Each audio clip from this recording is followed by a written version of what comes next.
Order! Order! You are an incorrigible delinquent at times. Behave yourself, man!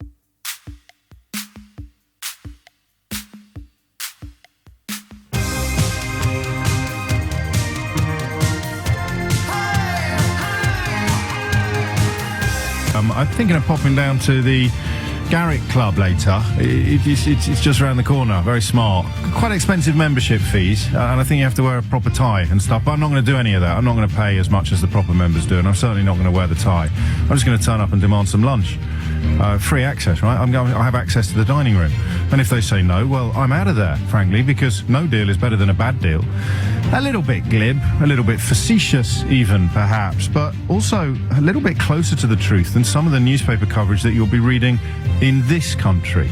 Everywhere else in the world, except Russia, where Vladimir Putin is boasting about the quality of homegrown sex workers, everywhere else in the world, they're reporting Theresa May's speech yesterday in the most, well, there's no nice way of saying this, frightening of terms. And I mean, the truth probably lies somewhere between the two, doesn't it? When you see Paul Dacre struggling to control his excitement on the front page of the Daily Mail today, so he's even commissioned, I can't believe these words are about to come out of my mouth, second best-selling newspaper in the country. He's commissioned a cartoon of the Prime Minister standing on the white cliffs of Dover with a European Union flag crushed beneath her heel. The man he must be in his 60s. How are we going to mark this moment? I know, let's get a cartoon of the Prime Minister on the white cliffs of Dover. Can we have some bluebirds flying over and the European Union flag looking all dirty and crumpled on the floor? Beyond infantile. And yet, we'll walk away from a bad deal and make the EU pay. Mr. Murdoch goes further. Made to EU, give us fair deal or you'll be crushed. Hop over the channel, head to Germany. The headline of one of their best-selling newspapers is Little Britain. Astonishingly acidic editorial in El País mixes absolute shock and disbelief with, well, I'm afraid the only word you can say is distaste. Every line they say dripping with xenophobia.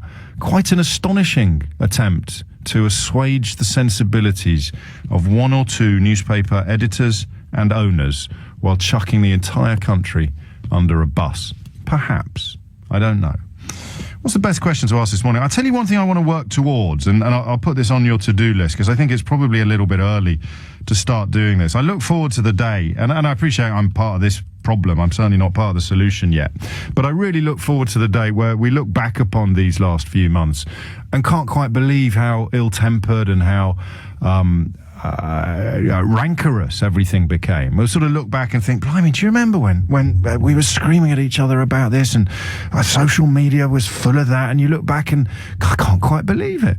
A little bit like looking back to 3 or 4 years ago and realising just how harmonious and nice the country was. Didn't realise that at the time. So I look forward to looking back on the last few months, last year, and just wondering where all the hatred and bile came from. But I think it's probably still a little bit too soon for that. So I think what we'll do is have a little look at what that Prime Minister actually said yesterday, and also at what you think she said. We will quit the single market and the customs union, okay? Well, the immediate response to that from David Davis this morning was that we would still have access to the single market. That's a bit like saying that you have access to Gleneagles Hotel this weekend. You do.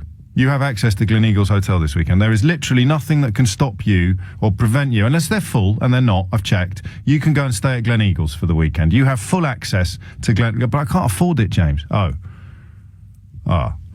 Well, in that case, I suppose, in a sense, you don't have full access. You can only go if you pay. Well, I can afford it, but then you've got full access. So already the first sort of little bit of exaggeration and embellishment begins to fall apart. We don't have access to the single market in any meaningful or political sense. That's a little bit like saying you have access to Fortnum and Mason. Whether or not you can afford to drop 500 quid on a pile of cheese is a lot more relevant than whether or not you're allowed theoretically to walk through the door. But again, apparently there is some wonderful silver lining to this situation that is absolutely clear to half of the country and completely invisible to the other half. What I want to do today is help the other half see it, the silver lining. So if we run through the central points, okay? UK will quit single market and customs union. Britain will leave without a trade deal if Europe cannot provide good terms. I'm not a trade negotiator any more than David Davis is, but I can't quite imagine any circumstances in which 28 people sit around a table trying to determine what the relationship will be between 27 of them and that one over there. And the other 27 will arrive at the conclusion that it's important for that one over there to have a better deal than we have. That's not going to happen, is it? Hey, seriously, partisanship, xenophobia, snowflake sensibilities, whatever it is that divides us, let's set it all to one side. Can anybody really make a case for the 27 countries in charge of deciding what deal we get offered, collectively concluding that it's a good idea to offer us a better deal than the one that they have now? Unless I'm going bonkers, and that is more than likely, to be honest with you. I should rephrase that. Unless I'm going even more bonkers. That seems to me to be what Theresa May suggested yesterday. Or that seems to me to be at least what the cheerleaders think she suggested. 28 people sitting around a table. Just think about this. I will too. 27 of them in charge of deciding what deal that other person gets. 28 people around a table needing to thrash out a deal. What will our relationship be? It's a bit like a kind of divorce involving 28 people, not 2 people. What will our relationship be? What will our deal be? What would you have to do to still come to my party? What will you have to pay to come to my party? How much access to my party will you have? How much of the freedoms that all the fully paid up party guests get will you be able to have for a knockdown price, for a kind of associate membership or whatever you want to call it? I know she rejected those phrases yesterday, but we're seeking a bespoke deal. What will that deal look like? Can you conceive of circumstances in which that deal, decided and agreed by 27 other countries, will be better than the one that they're stuck with? Will it be better than the one that they've got? Let's keep it calm to start with today, rather than getting all upset and angry, because that seems to me to be a question that nobody's asked. I could be wrong. Again, it may be that I've missed it. I think I've covered most of the coverage today. But the idea that 28 people sit down to thrash out a deal regarding a relationship between one of them and the other 27. I just, look, help me out. How is that ever going to be a deal that is better than the one that the 27 have? 0345 6060 973. We demonstrated yesterday, this for me is probably becoming, the more I think about it, the more I see it as the most magnificent element of the whole con job. This idea that because a lot of people campaigning to remain in the European Union said we'd have to leave the single market if we left, then that is what everybody voted for, despite the fact that most, or if not all, of the most prominent Leave campaigners denied point blank that we'd have to leave the single market, and further called the other side liars. This is the full reverse. This is where things have gone absolutely down the rabbit hole. Project Fear, you'll remember, was the portrayal of everybody who was arguing it probably would be better to stay in the European Union was lying. Everything they said was a lie.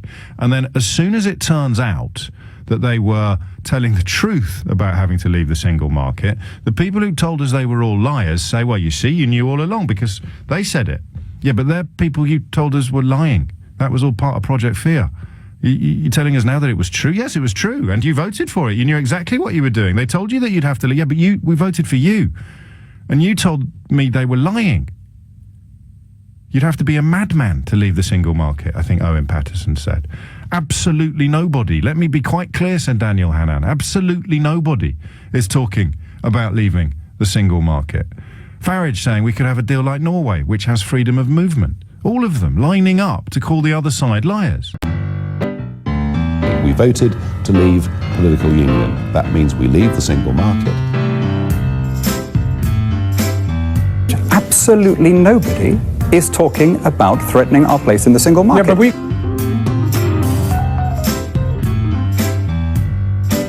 Wouldn't it be terrible If we were like Norway and Switzerland, really? Outstandingly, Norway? They're rich, Because only a madman would actually leave the market. they're happy, We have a great independent future, just as countries like Norway and Switzerland enjoy.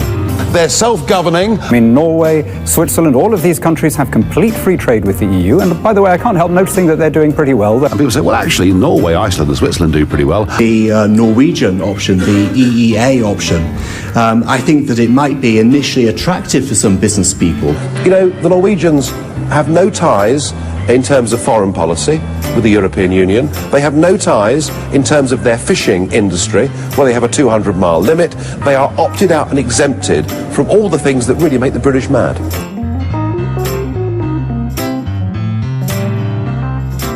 We'll find ourselves part of the European Economic Area and with a free trade deal. But to repeat, absolutely nobody is talking about threatening our place in the single market. Yeah, but we...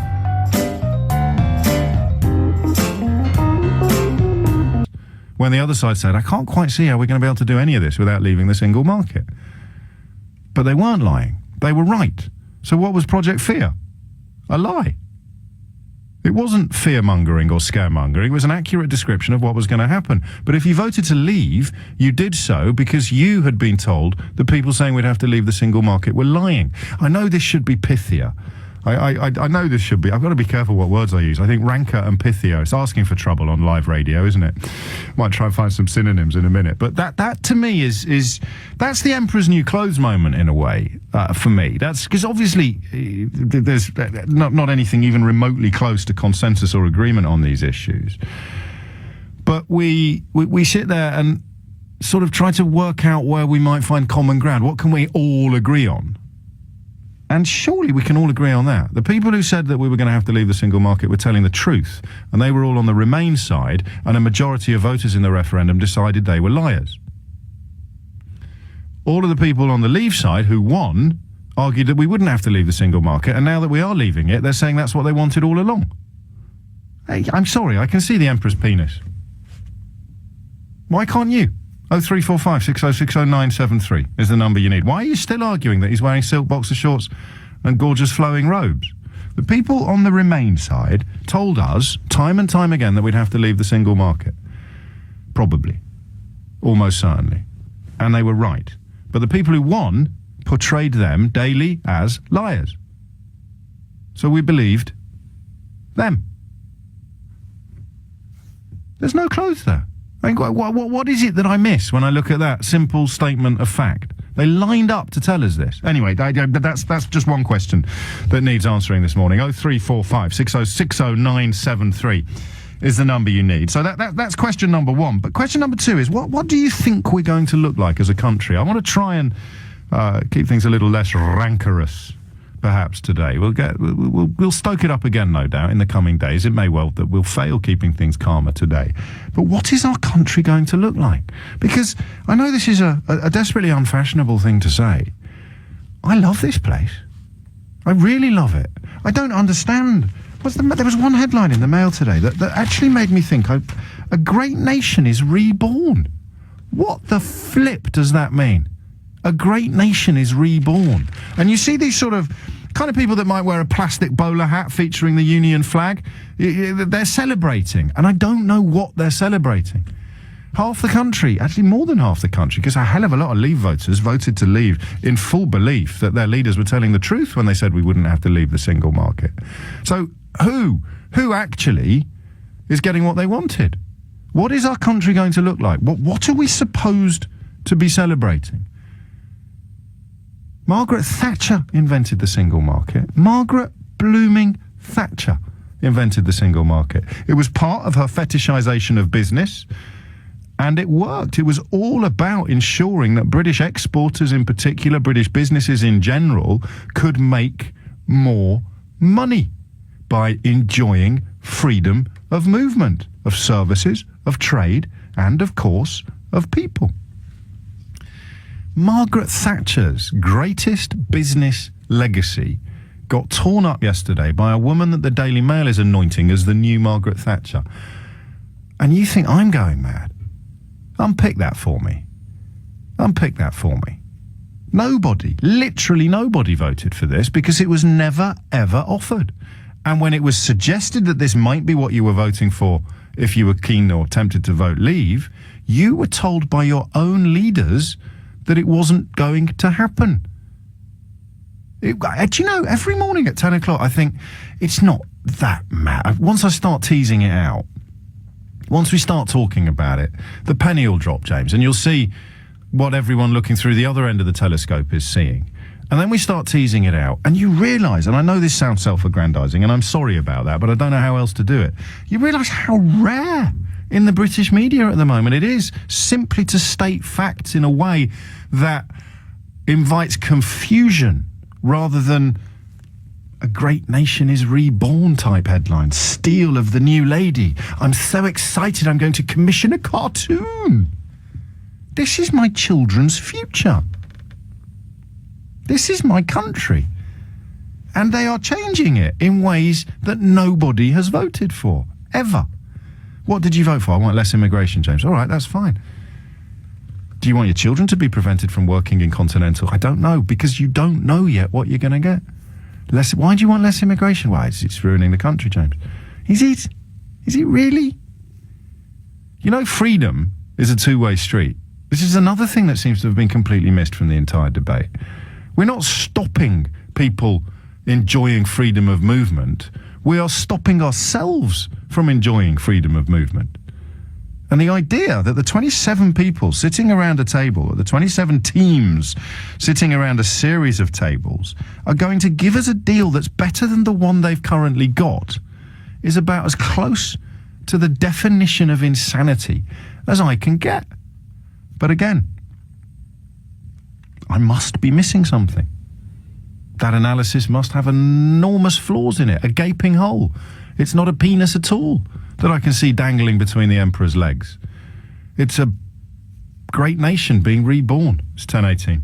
But it's the words and attitudes of European leaders that will prove vital. Yesterday, the Prime Minister appealed to her EU counterparts, urging them to behave as good friends, even as we leave. The arch-European, Jean-Claude Juncker, who leads the Commission which will manage the deal, was suing for peace. We are not in an hostile mood. We want a fair deal with Britain and a fair deal for Britain, but a fair deal means a fair deal for the European Union. Yet Europe's leaders are in no mood to let Britain divide and conquer. Their goal right now is sticking together. We now have a clearer idea of what Britain wants, Angela Merkel said. The most important thing is that Europe is not divided.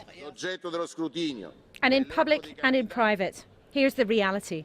Whatever the UK asks for, the rest of the European Union will not do a deal where the terms of trade are as cushy outside as in. We want a fair deal for the United Kingdom, but that deal necessarily needs to be inferior to membership. Are you playing hardball, Prime Minister? She may well smile. Her speech yesterday pleased most of her party. But Theresa May is still under attack for not giving MPs enough of a say. Two banks, HSBC and UBS, have confirmed they will transfer jobs from London to Europe after the Prime Minister said Brexit would mean Britain would leave the European single market. Well, our business editor Simon Jack is at the World Economic Forum in Davos. Simon, HSBC have talked about this before, so I guess, they weren't bluffing, were they?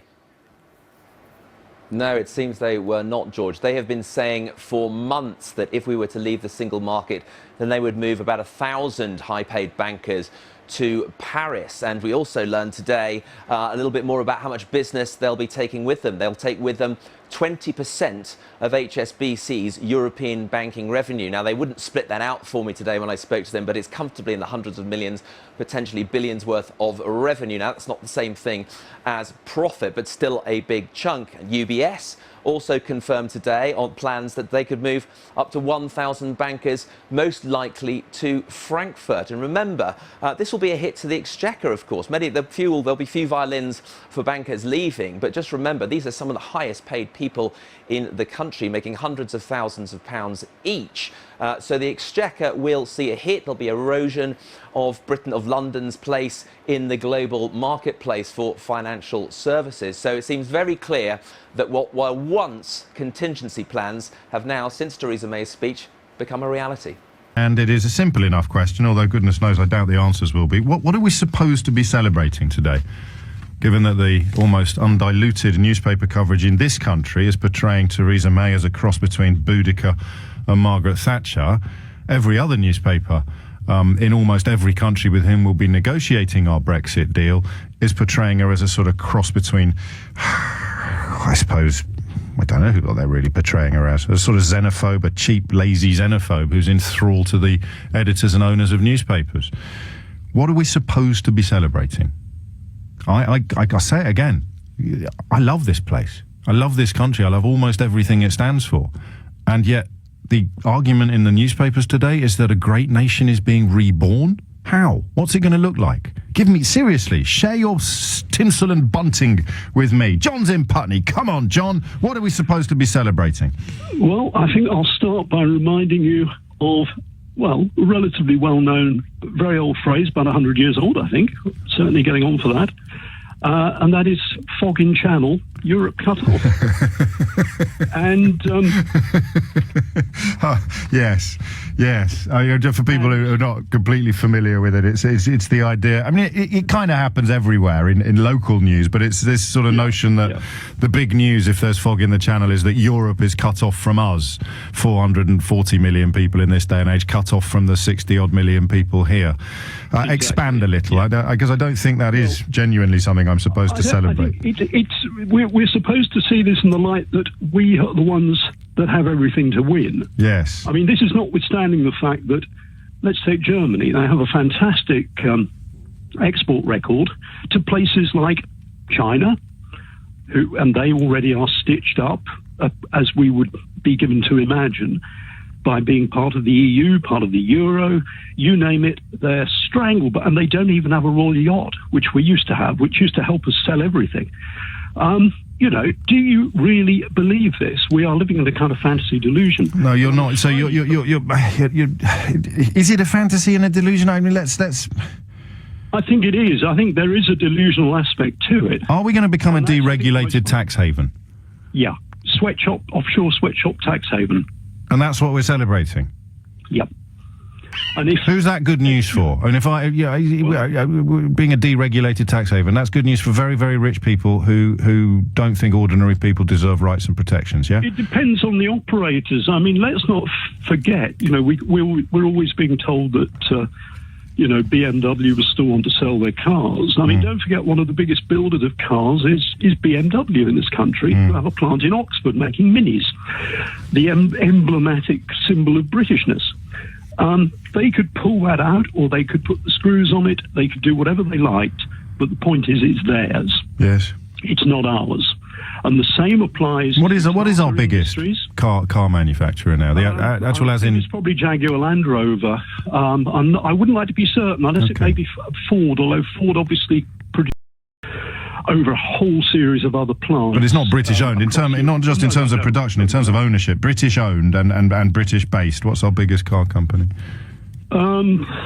Well, we're down to Morgans. I mean, Lotus aren't even. Lotus. Not Morgan over in Malvern, knocking out what is it? A couple of hundred cars a year now that they're up to. Ash-framed cars on. Yeah, that you're talking a few hundreds, possibly I suppose 1,000 a year, but that's it. Yeah.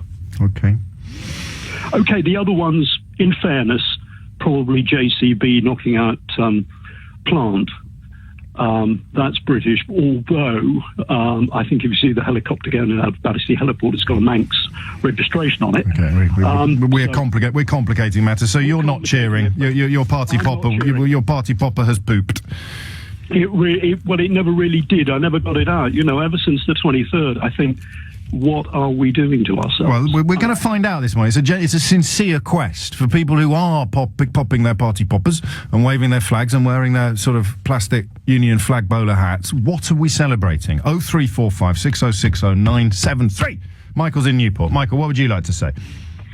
Hello, good morning, James. Hello, Michael. I'd like to give a perspective of how regular people in the EU tend to feel about this, because I was until recently living in the EU, and I do want to highlight first of all that you still are, mate. Yeah, that's true. But, not the UK. Yes, okay. You've been elsewhere in the EU. Yes, and ordinary EU citizen views the UK, has for years, even during the Cameron days, views the UK as a child that was stomping its feet saying, I don't like these toys you got me for Christmas. I want these more expensive toys, and if you don't give me them, I'm going to walk out, and you're going to regret it. Yes. And there is a lot of anger and resentment towards the UK, and there's very much the attitude that we should have just told them years ago, if you don't like your sweetheart deal, you can leave. And it's important to remember that I think the leaders of the EU want a good deal for the UK because more free trade is better for everyone. But there will be political pressure on them because they are elected. They are not unelected. They are elected, just not by British people. Can you even conceive of circumstances, and I'm genuinely hoping you can, that they'll offer Britain a better deal than the one they currently have themselves? Absolutely not. Oh, come on, Ramona. Lighten up. Get over it. Cheer up. They are elected people, and the citizens of their countries want... And they're not just elected people, are they? I know this is the point you're making. Yeah. I'm just glancing at the clock. We're late for the news. They're people seeking election with oppositions. Yeah, exactly. And if they give a deal to us that's better than the one they've got, or even close to the one they've got, the opposition politicians, whether they mean it or not, simply to win office, to win elections, stand up and say, and they've given away our family jewels to those moaning Brits. Absolutely. Are you Polish, Michael, originally?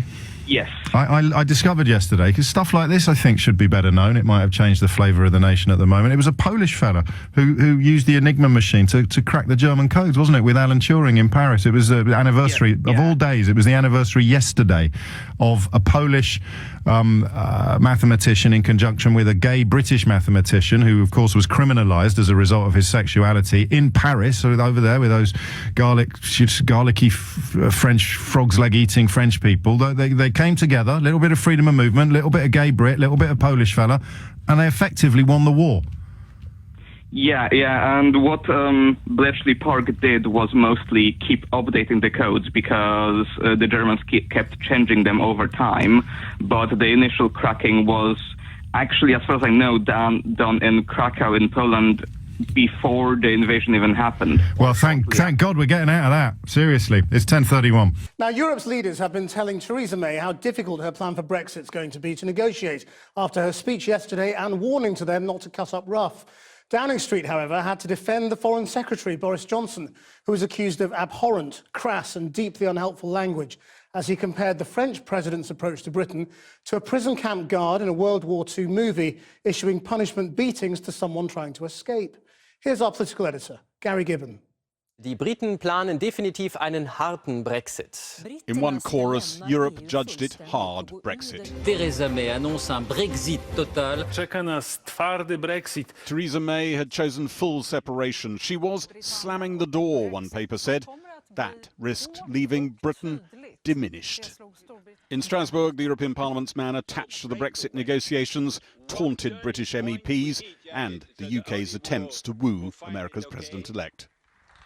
Why you are still here? I'm asking myself. Go to the United States. Go to the inauguration of Mr. Trump instead of being here. The President of the European Council seemed to hint that Theresa May's hopes of getting some of the benefits of the EU's customs union without being a full member might be out of the question. Yesterday's speech by Prime Minister May proves that the unified position of 27 member states on the indivisibility of the single market was finally understood and accepted by London. It would be good if our partners also understood that there will be no place for pick-and-choose tactics in our future negotiations. Well, British ministers have been saying negotiating a trade agreement with Europe will be relatively easy because British trade already conforms to EU standards. The tone in Brussels is very different. It will be a very, very, very difficult negotiation because Britain has to be considered as a third country, which I'm not used to express myself in these terms. I'm unhappy about this. The Foreign Secretary visiting India waded in, accusing France's president of wanting to punish Britain for leaving the EU. comparing him to a German Second World War prison guard. I think that if Monsieur Hollande wants to administer punishment beatings to anybody who chooses to escape, rather in the manner of some sort of World War II movie, then I don't think that that is the way forward. And I think actually it's not in the interests of our friends and our partners. Number 10 hid any irritation, but worked hard on the tone of yesterday's speech, and Second World War film references were most certainly not part of Theresa May's script yesterday, or today when she responded to attacks from Jeremy Corbyn. Can I urge her to stop her threat of a bargain basement Brexit? A low-pay tax haven on the shores of Europe. It won't necessarily damage the EU, but it would certainly damage this country. I've got a plan. He doesn't have a clue. The Supreme Court has announced that on Tuesday it'll rule whether Parliament should debate a bill ahead of Brexit negotiations. Whips have advised the government they can deliver victory in both houses of Parliament in time for the Prime Minister to notify the EU in March that Britain is leaving. Well, while Boris Johnson says he can sketch out post-Brexit trade deals on the back of an envelope, one of the world's most powerful trading nations, China, has just opened a new route into Britain. The first direct freight train from China pulled into Barking in East London today after an 18-day journey across continents. Our business correspondent, Helia Ebrahimi, was there to meet us. Rolling gently into a siding in East London. Is this the sound for the future of British trade? With a toot and a couple of party poppers, the first overground train all the way from China ended its 12,000-kilometre journey, more a symbol of global impact than a freight train full of goods. Well, this is a key time, perhaps the most important time for UK trade relations with China, because now is the time that the UK has the goods and services that China needs as it moves into its new phase of new normal. Increasing trade with the East has been a British preoccupation for centuries. Kings, companies have got rich off the rewards. And today, for the government, this train and its route represents a glimmer of hope. But the promise of Eastern expansion is going to have to deliver a lot more track to make up for the uncertainties of Brexit. Anyone, I mean, I've worked with India and China for the last 10 years, and anyone who has done work with those governments knows that they're not going to do a deal on trade unless there's a deal on immigration too. And so that's why I think the government is just being a bit optimistic if it thinks it's going to get away with a trade bargain that has, low barriers to trade and high barriers to people. That's just not going to wash with governments like India and China. Not the message today from the Foreign Secretary, who was talking of countries queuing up to sign deals, painting a picture of a Britain invigorated by global growth. We may be leaving the EU, we may be taking back control of our borders, but my Indian friends, I say to you, that does not mean we want to haul up the drawbridge. But there's a long way to go when you examine the latest figures. At the moment, 60% of our trade in goods is with Europe. If you add imports and exports, our number one partner is Germany, with more than £92 billion worth of trade, while the US is the second single destination. China is third with almost half that amount, and India lags at 17th with just £10 billion. And experienced business heads are sceptical that worldwide arrangements can bridge the European gap so quick. What the Prime Minister announced yesterday was that immigration, controlling immigration, was more important than jobs and prosperity, than trade, that access to the single market. And by leaving the single market, we're erecting trade barriers. What, of course, she then goes on to say is, but there are these wonderful other trading opportunities. But the idea that we're going to get them in 2 years is pure fantasy. And the idea that they're going to make up for the trade we lose with the European Union, I think it's a big stretch. Are we in a weaker position with the rest of the world now? Yes, undoubtedly. The question remains whether the divorce with Europe will make us more vulnerable to the sharp end of global negotiations, or, as the government believes, set us free to deliver better trade deals with new partners down the track. And just one other bit of Brexit news. In the last few minutes, the German newspaper Handelsblatt has reported that Goldman Sachs is considering moving up to 1,000 staff from London to Frankfurt because of concerns about leaving the European Union. Earlier today, two other banks, UBS and HSBC, said they were considering moving hundreds of staff out of London too.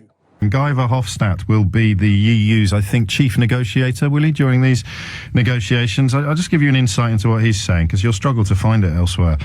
Britain has chosen a hard Brexit. May's clarity is welcome, but the days of UK cherry-picking and Europe a la carte are over. Her entire speech was a description of how cool it will be to go a la carte.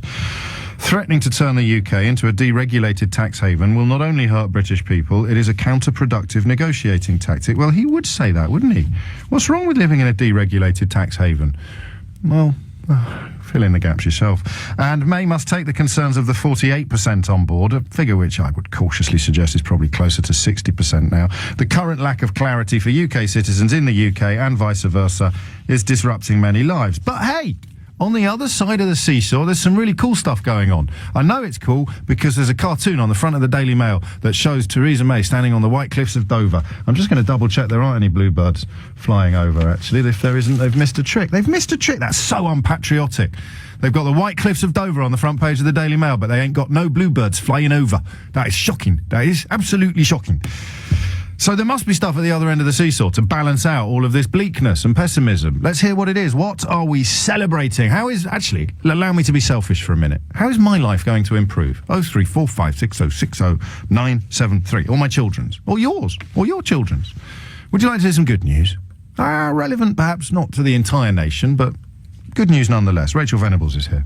Well, it's been a very difficult year, hasn't it, James? We know for southern commuters, we've been hearing the news again and again about strike action on and off from both the RMT union and the ASLEF union. We had a number of disruptive days last week, and next week we were also in for a full week of strike action. On Monday by the RMT, then Tuesday, Wednesday and Friday, drivers were set to walk out over driver-only trains. We have heard in the last hour, however, that the ASLEF union have called off that strike, and they've also crucially stopped the driver overtime ban, which means that drivers will be returning to work on a much more regular service. So Monday's still going to be disrupted, but we understand that on southern trains running in the south and the southeast of England should be back to normal from Tuesday, at least for this week, while they attend conciliation services and meetings with bosses at the ACAS sister centre here in London. So beleaguered commuters will probably not be popping open the champagne, but they at least might be able to leave the house at a civilised hour and possibly even get home in time for tea. Well, that's the aim, but of course the problem is that delays have been existing on Southern for beyond this strike action sort of set of timetable over the last year, and what we do know is that there are still delays, there are still problems with the system. So many of the commuters have been saying, certainly to me as I've been covering this story, that on strike days, while there are no trains running, at least they know exactly what service they're going to get.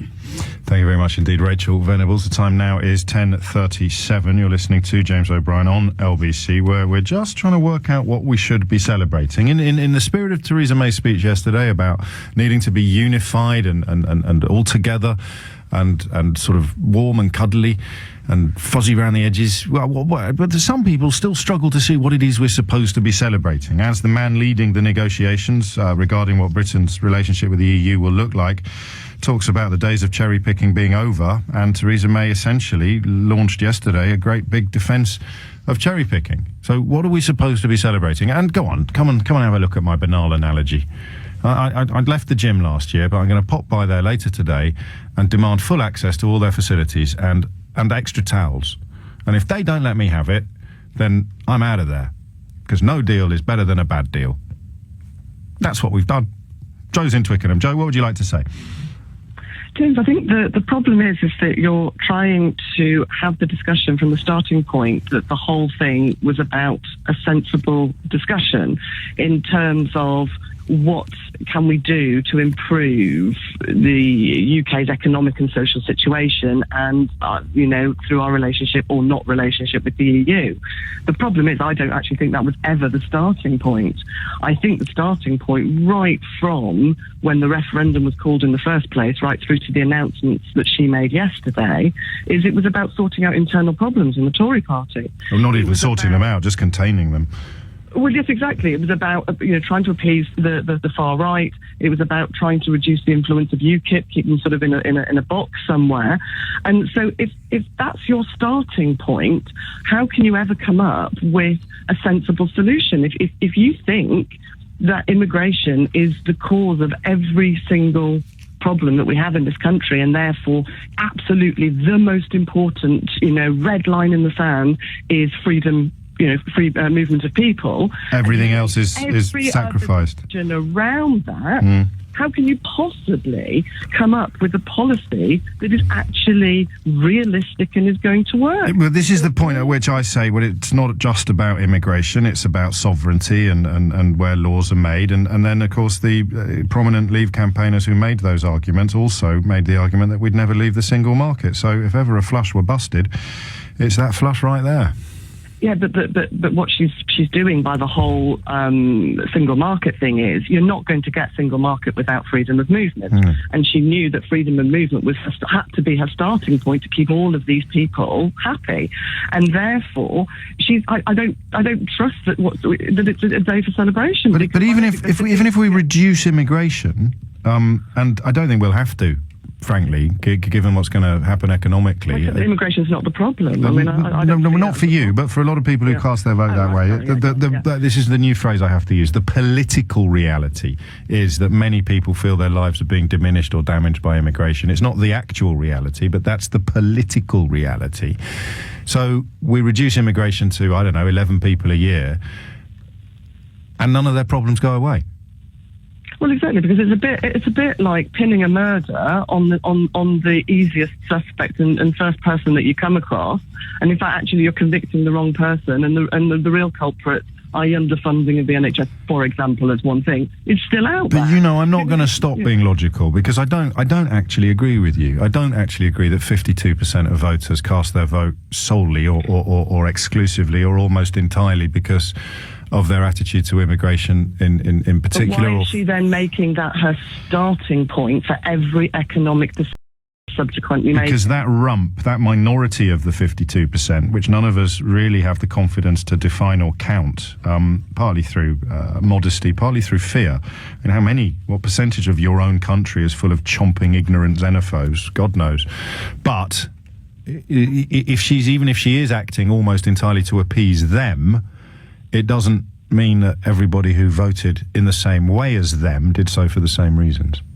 No, absolutely. No, you're absolutely right. But where are they? Where are those people who voted Leave and are absolutely chilled to the core? Feeling very disappointed this morning. Well, I believed them when they told me that Cameron and Osborne were lying and that it was all Project Fear and that to suggest we were going to have to leave the single market. Talk about scaremongering. They need us more than we need them. A lot, and I shouldn't do that in a facetious tone of voice. But hey, I can't help myself. They now know that they've been gold. They categorize anybody who cast their vote in the belief that we'd be able to stay in the single market and simultaneously leave the European Union or just reduce immigration. They know that they've been gold. How long before they can admit it to themselves? Well, because are they now either to make themselves feel better or because they're going to fall for another line? How are they going to now believe that actually we're so fabulous that we don't need the single market, that, like you say, 27 people round a table are going to give us whatever we want? And to actually threaten, it's almost, I don't know, these phrases are overused, but goodness me, if there was anything approaching balance in the British media, for a Chancellor and a Prime Minister to use our own country as a bargaining chip and say, well, if you don't do what we want, we're going to turn it into a Singapore deregulated tax haven. Because people don't realise the consequences of that. They don't realise that the people that supposedly were not being listened to and were being left behind are the ones that ultimately will suffer the most if that is what happens. Because where is the money going to come from for all the things that we need? We need to line things up, Joe. It's no good all this bemoaning. Sorry. No, it's fine. But you get off the seesaw now. It's Tony's turn. Tony's in Fareham. Tony, you are celebrating because. I'm celebrating because I quite clearly saw what is happening across Europe as regards to one third of the 27 countries now are economic basket cases. And interesting enough, you mentioned the gym earlier, James, which I regularly go to. I was in conversation with a French lady and a Greek man in the gym the other day. The Greek man was particularly interesting because he questioned me about which way I voted, and I obviously voted out. And he said, well, you've done yourself a favour. He said, because my country is going to take 20 to 30 years to recover from being in the euro. And we're not in the euro. EU. Sorry? I'm sure he's a genius, but I'm interested in what you're celebrating. You're celebrating the fact that you said that a third of the countries in the European Union are economic basket cases. Yes, yeah. Well, I mean, you mentioned El Pay earlier on, the Spanish paper, which is, I mean, Greece. But what are you celebrating? The fact that these people can't come here, the fact that Spaniards and Greeks can't come here anymore, unless we need them. I was in a restaurant the other day. Oh, mate, listen, I'm fascinated by your social life, but I want to know what you're celebrating, and I don't want you to tell me what a Greek bloke you were chatting to in the showers said. I want you to tell me what it is you're cheering, because the reference to countries with poorly performing economies, all I can extrapolate from that, and I don't want to put words in your mouth, is Tony in Fareham is celebrating because there won't be as many Spanish people coming here looking for a job. No, that's just, well, you took the words. I mean, if you'd have let me finish what I was going to say to you, the Spanish man that was working in my restaurant came to the UK because he couldn't get a job in his own country. Yeah, so that's what you're celebrating, that people like him won't be able to come here anymore. No, he will be able to come here. He wants to come here. They will be able to come here. That's not what. So they are still going to come here. Saying. So you know you're assuming things before anything is ever put in place about the movement of people across. What you're saying, you're playing. I'm asking what you're celebrating. Well, I'm celebrating that those people will still be able to come here. But they could come here before. You can only celebrate something that's new. What's new? What are you celebrating? What's changed? A great nation has been reborn, Tone. Show me the entrails. Show me the placenta. Well, to my mind, it goes down to the economy, James, you know, because our economy, unemployment figures have come out today. They've fallen again. You know, across Europe, youth unemployment in particular. Tony, listen, I know it feels like you're being badgered. I promise you you're not. It's a simple question. I don't mind being badgered. No, but you're not being badgered. You're talking about the unemployment figures. You're talking about a Greek bloke in the shower. You're talking about the Spanish fella who served your paella. You're talking about a nice French woman who also you had a chat with, which we didn't have time to hear about. The country is going to change for the better. How? Because we will not be tied to, first of all, to the euro, which has failed most of the. I've got to go to the travel. I'm 2 minutes and 15 seconds late. We're not in the euro. It's 10:47. All right. I guess if you've got a hat full of Olympic gold medals, you can have a special dispensation on the programme. Matthew Pinson is quite right. I should not have used the word entrails when describing what is left after a great nation is being reborn. But I did get the placenta in there with old Tony in Fareham. I show me the placenta. You're wondering what the hell I'm talking about. It is the one newspaper line today. A great nation is reborn. And I'm just wondering what we're celebrating. Tony's celebrating. I still don't know what he's celebrating, but he's got a lot of friends at the gym. Lee's in Greenwich. Lee, what are you celebrating? I'm celebrating that we're just out of it. I mean, bear with me, James, because Of course I will, mate. Go on, fill your boots. 7 months to get through since Brexit, to put your myths and lies just like, you know, because I don't know where you're coming from, and I don't know what you're so scared about. We're not going to sink. The British Isles are still going to be here. It's not going to sink. Well, you mean geographically? So I can't see what you know. That's what you're celebrating. The British Isles is not going to sink. I can join you in that. I mean, I was never frightened that it might, but hey, great news. What else have we got? Right. Well, I'm in haulage. Everything we do is done through the EU. It's EU drivers' laws, EU this, EU that. Did you hear what David Davis said about lorries this morning? I didn't know. Oh. What did he say? We're going back to the old form, TIR and customs and things like that. Yeah. Stuff will still get in. Stuff will still get out. That's to get out. You're going to have to go through customs to get out of your own country. Well, they probably want to check things, but we've done that in the 80s. So why can't we do that now? We can, but when they took it away, your industry generally regarded that as an improvement because it made journey times shorter and access to the continent easier. So I don't think you can celebrate that, but we're still definitely agreed that Great Britain is not going to sink. So what else have we got?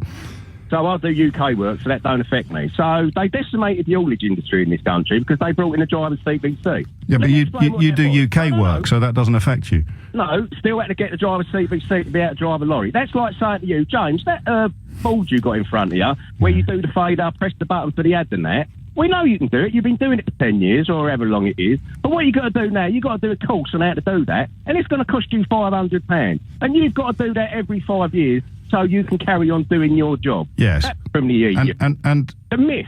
So you're celebrating the fact that there'll be less regulation in the haulage industry? What, so someone that's been driving a lorry... Mate, it's not a trick question, Lee. Come on. The world changes, the technology changes. We're celebrating the fact that Great Britain's not going to sink. So, look, we've got that. Okay. And there's going to be less regulation in Britain for lorries as long as they never leave Britain. Right, now can I dispel some of your lies? Well, I just want to find something to celebrate first, if you don't mind, because that is the question that we are all trying to answer. Okay, there's opportunity. Go on, all right, so I can't buy a BMW now. I'm not going to get a Mercedes because there's going to be a tariff on it. It's going to be a lot more expensive. Hang on, we're not celebrating now, are we?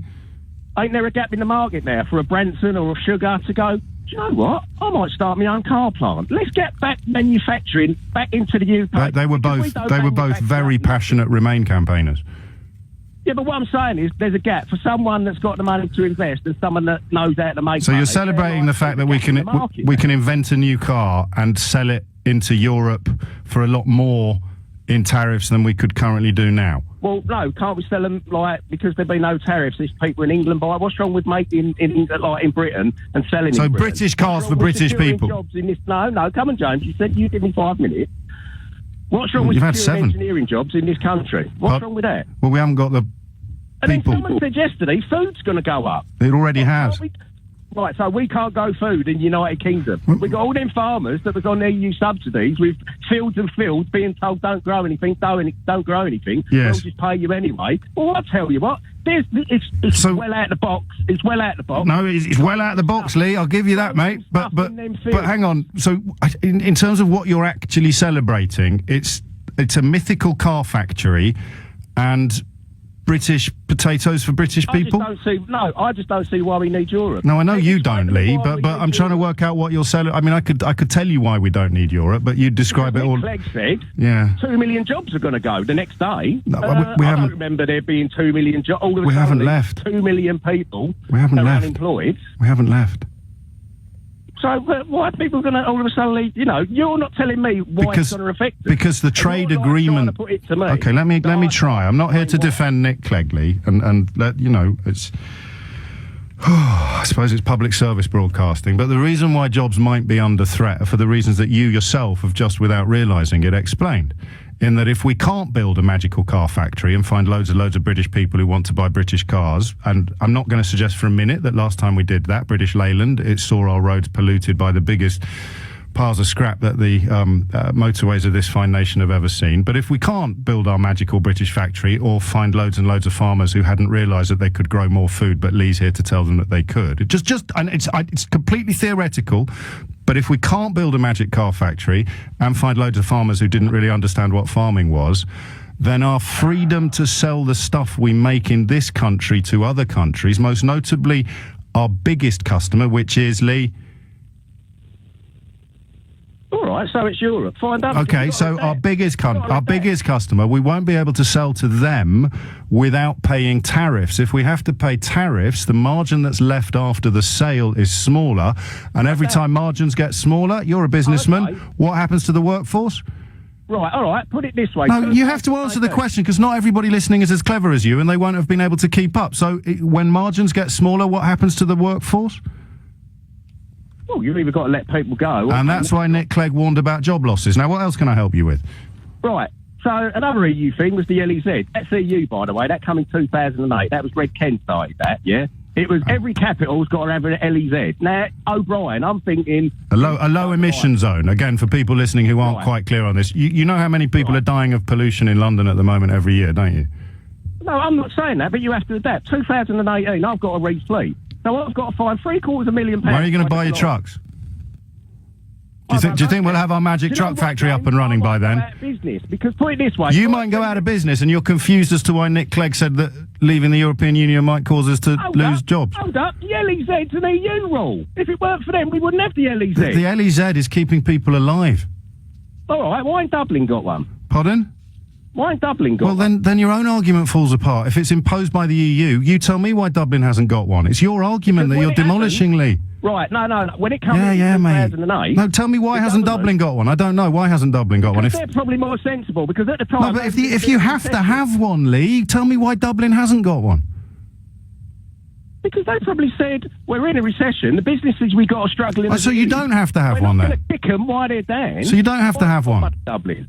No, we do, because we follow every single EU edit. It's like, why is they in Arrow? Okay, mate. Go on, the mafia boss, why is he in Arrow? Because we can't send it to Italy, because their prisons ain't up to scratch. Now, you're a clever man. Where's Italy, James? I'm thinking that's the end of your armies. EU. Pardon? Is it in the EU?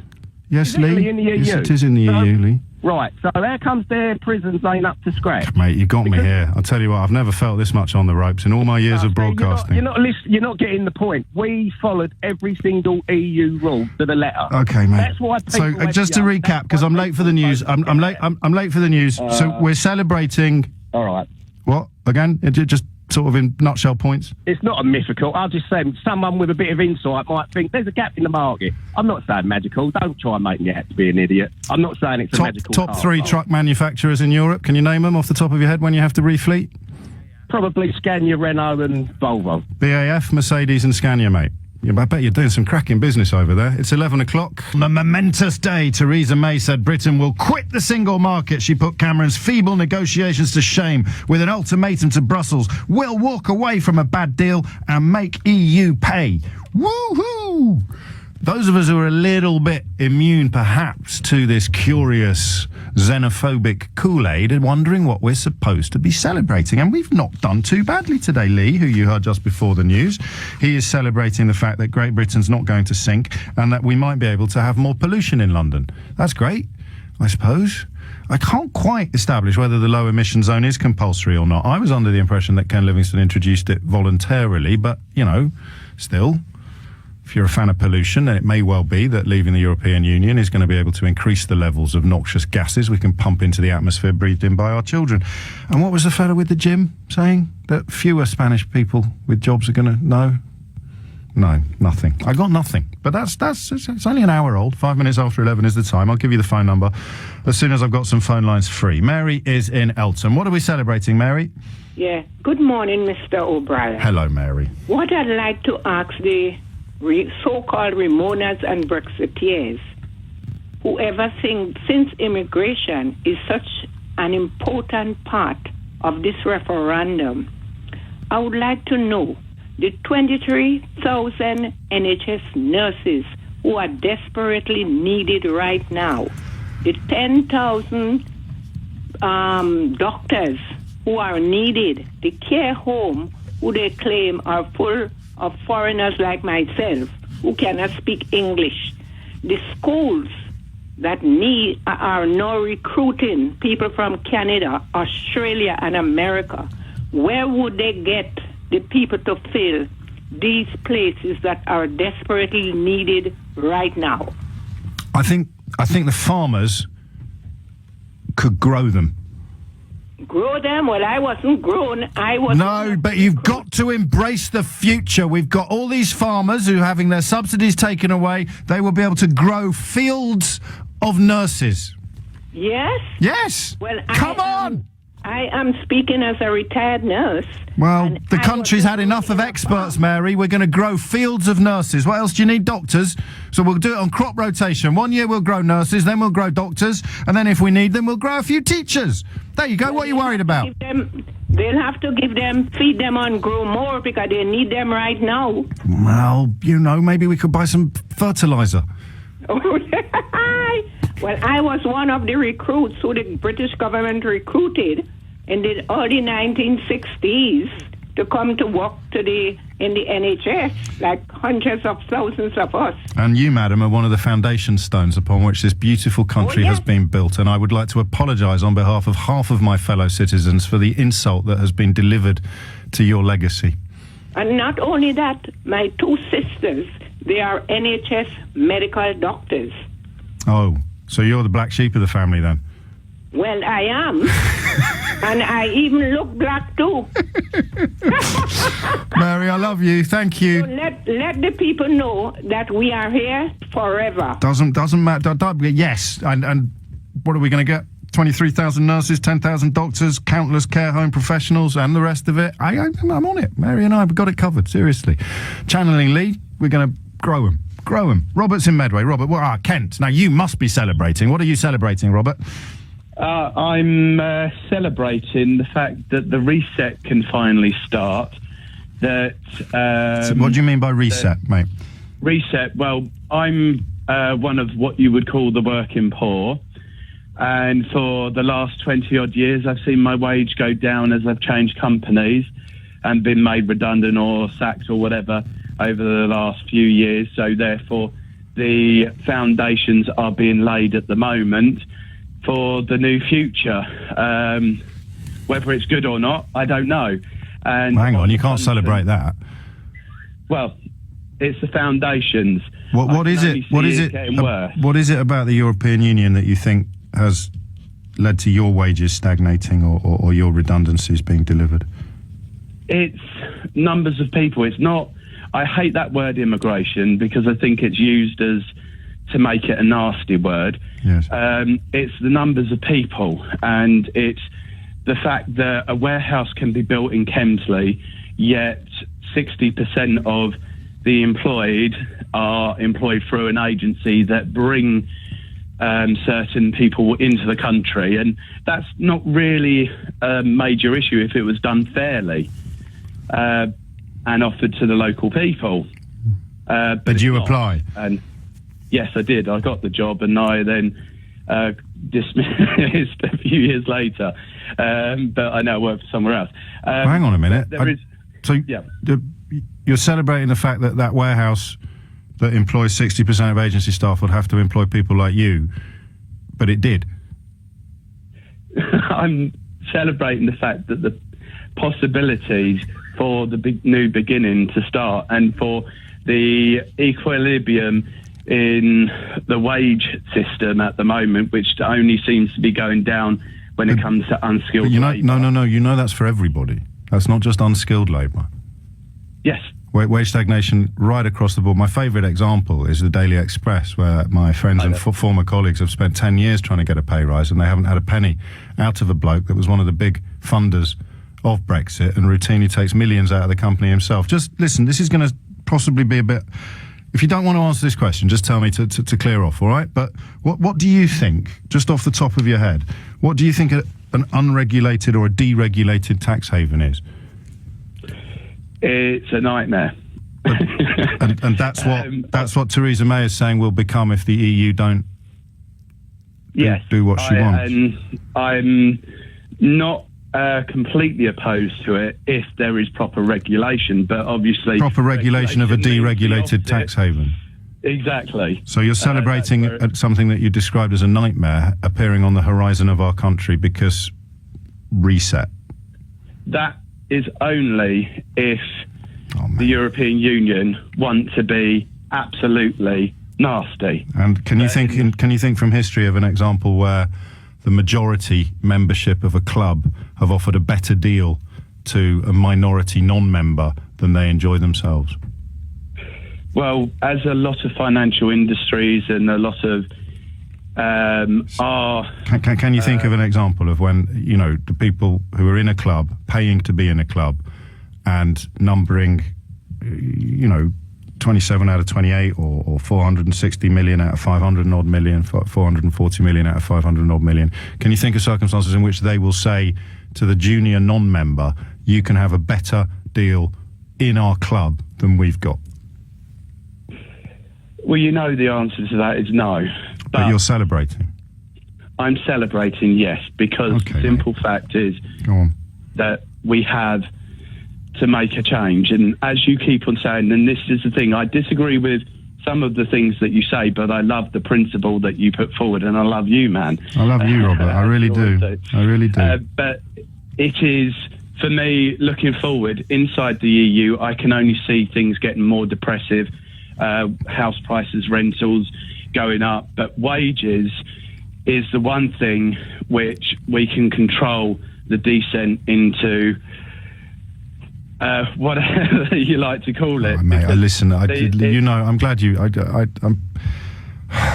don't think you could be more wrong. I really don't, but at least we can keep it civilised. And you know what my politics are. Call me a champagne socialist or whatever you want. I care a hell of a lot more about people like you and the financial situation you described than I do about people like me. And I know that's a little bit mad and possibly counterintuitive, but I'm going to be all right. I hope that I'm wrong and you're right, and that there is some sort of reset here. But it's our biggest customer. It would be like, I don't know what line of work you were in, but it would be like cutting loose your biggest customer and then having to cold call lots of new people who you've never had deals with before and offer them something that's better than what they've got with their existing clients.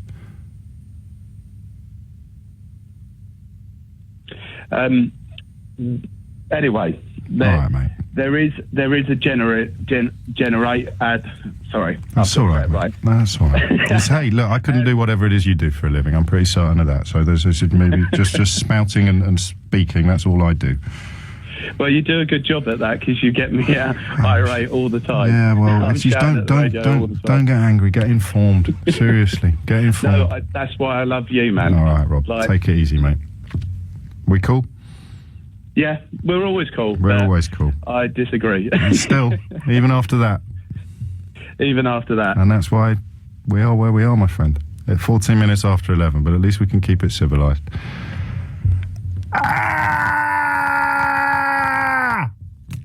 Mikey's in Glasgow. Mikey, what would you like to say? Hi, how you doing, James? I refer you to my last comment. What's on your mind? Maybe from a very selfish perspective, I do believe that this outcome will be the catalyst for Scotland to gain independence. But I love the union. I love cohesion and community, and I love Scotland. I love England. I was born in Southampton, but I've grew up in Scotland all my life. My parents are Scottish, and it's nothing against anyone from England or Wales or anything. I just believe Scotland. We voted to stay in the European Union.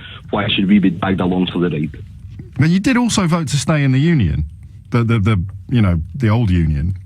The old Union, yeah, but this vote here, Scotland, majority backed. Did you vote to leave the? Did you vote to leave the British Union, but remain in the European Union? Yeah, no, I voted to be independent. You voted for Scottish independence, but to remain in the European Union. Yeah.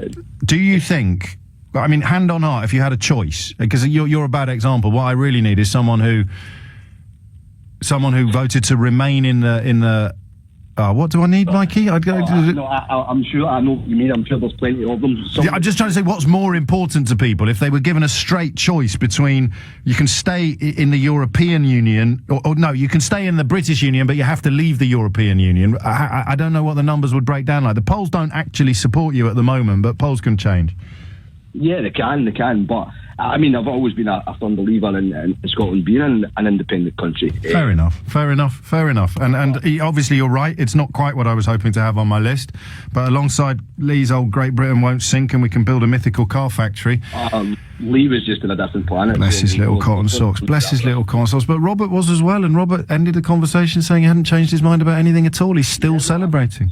I'm sure folk will probably think I'm in the same planet, possibly. But no, they won't. I like the union. I like the fact that you and me are citizens of the same country, but also loyal kind of patriots to different countries at the same time. It might sound a little bit odd, but it's certainly not something I'm not going to celebrate the end of the union. But you are perfectly entitled to, and you're probably right. It probably has come a little closer as a result of Theresa May's speech yesterday than it was before. I mean, Nicola Sturgeon certainly thinks so. 16 minutes after 11. It's a pretty short list, and some of the stuff on it isn't necessarily stuff that all of us would celebrate. But we'll crack on. And listen, if I'm being a little disingenuous, then help me out. What else do we put on the list? Great Britain is not going to sink. Okay? I mean, that's up there with May saying yesterday we're leaving the EU, but we're not leaving Europe. You'd need to have some sort of amazing ability to shift the tectonic plates beneath the surface of our planet to ensure that Britain could somehow geographically or geologically leave Europe, but people are swallowing these platitudes, so she will keep serving them up. Our list of things to celebrate today, as in the words of the Daily Mail, a great nation is reborn. Now that means these people didn't think our nation was great until today. It's not great yet, it's just being reborn. It's the opposite of patriotism to think your country's rubbish. The country's wonderful. Why do you think so many people want to move here? It's fantastic. But we're going to make it less fantastic so that fewer people want to move here. Great work. Great Britain is not going to sink. We can have a reset, although, to be fair to Rob, when we described the terms of that reset in terms of what it may look like if we become a deregulated tax haven, he described it as a nightmare. But hey, you know, it's on the list. The fella in Kent with the gym visits and the Spanish waiter, I can't remember what he was celebrating. Disassociating ourselves from the euro. Okay, I put it on the list, although it's not really true. You want to sell stuff into the European Union, you're going to have to be associated with the euro. But anyway, maybe I misunderstood him. Is there anything else? We got anything else? We're not going to sink. We could have a reset maybe, even though it might be a nightmare. And we can disassociate ourselves from the euro as long as we don't sell or buy from any countries that use the euro. What are we supposed to be celebrating? And here's another thing, because this is actually quite important.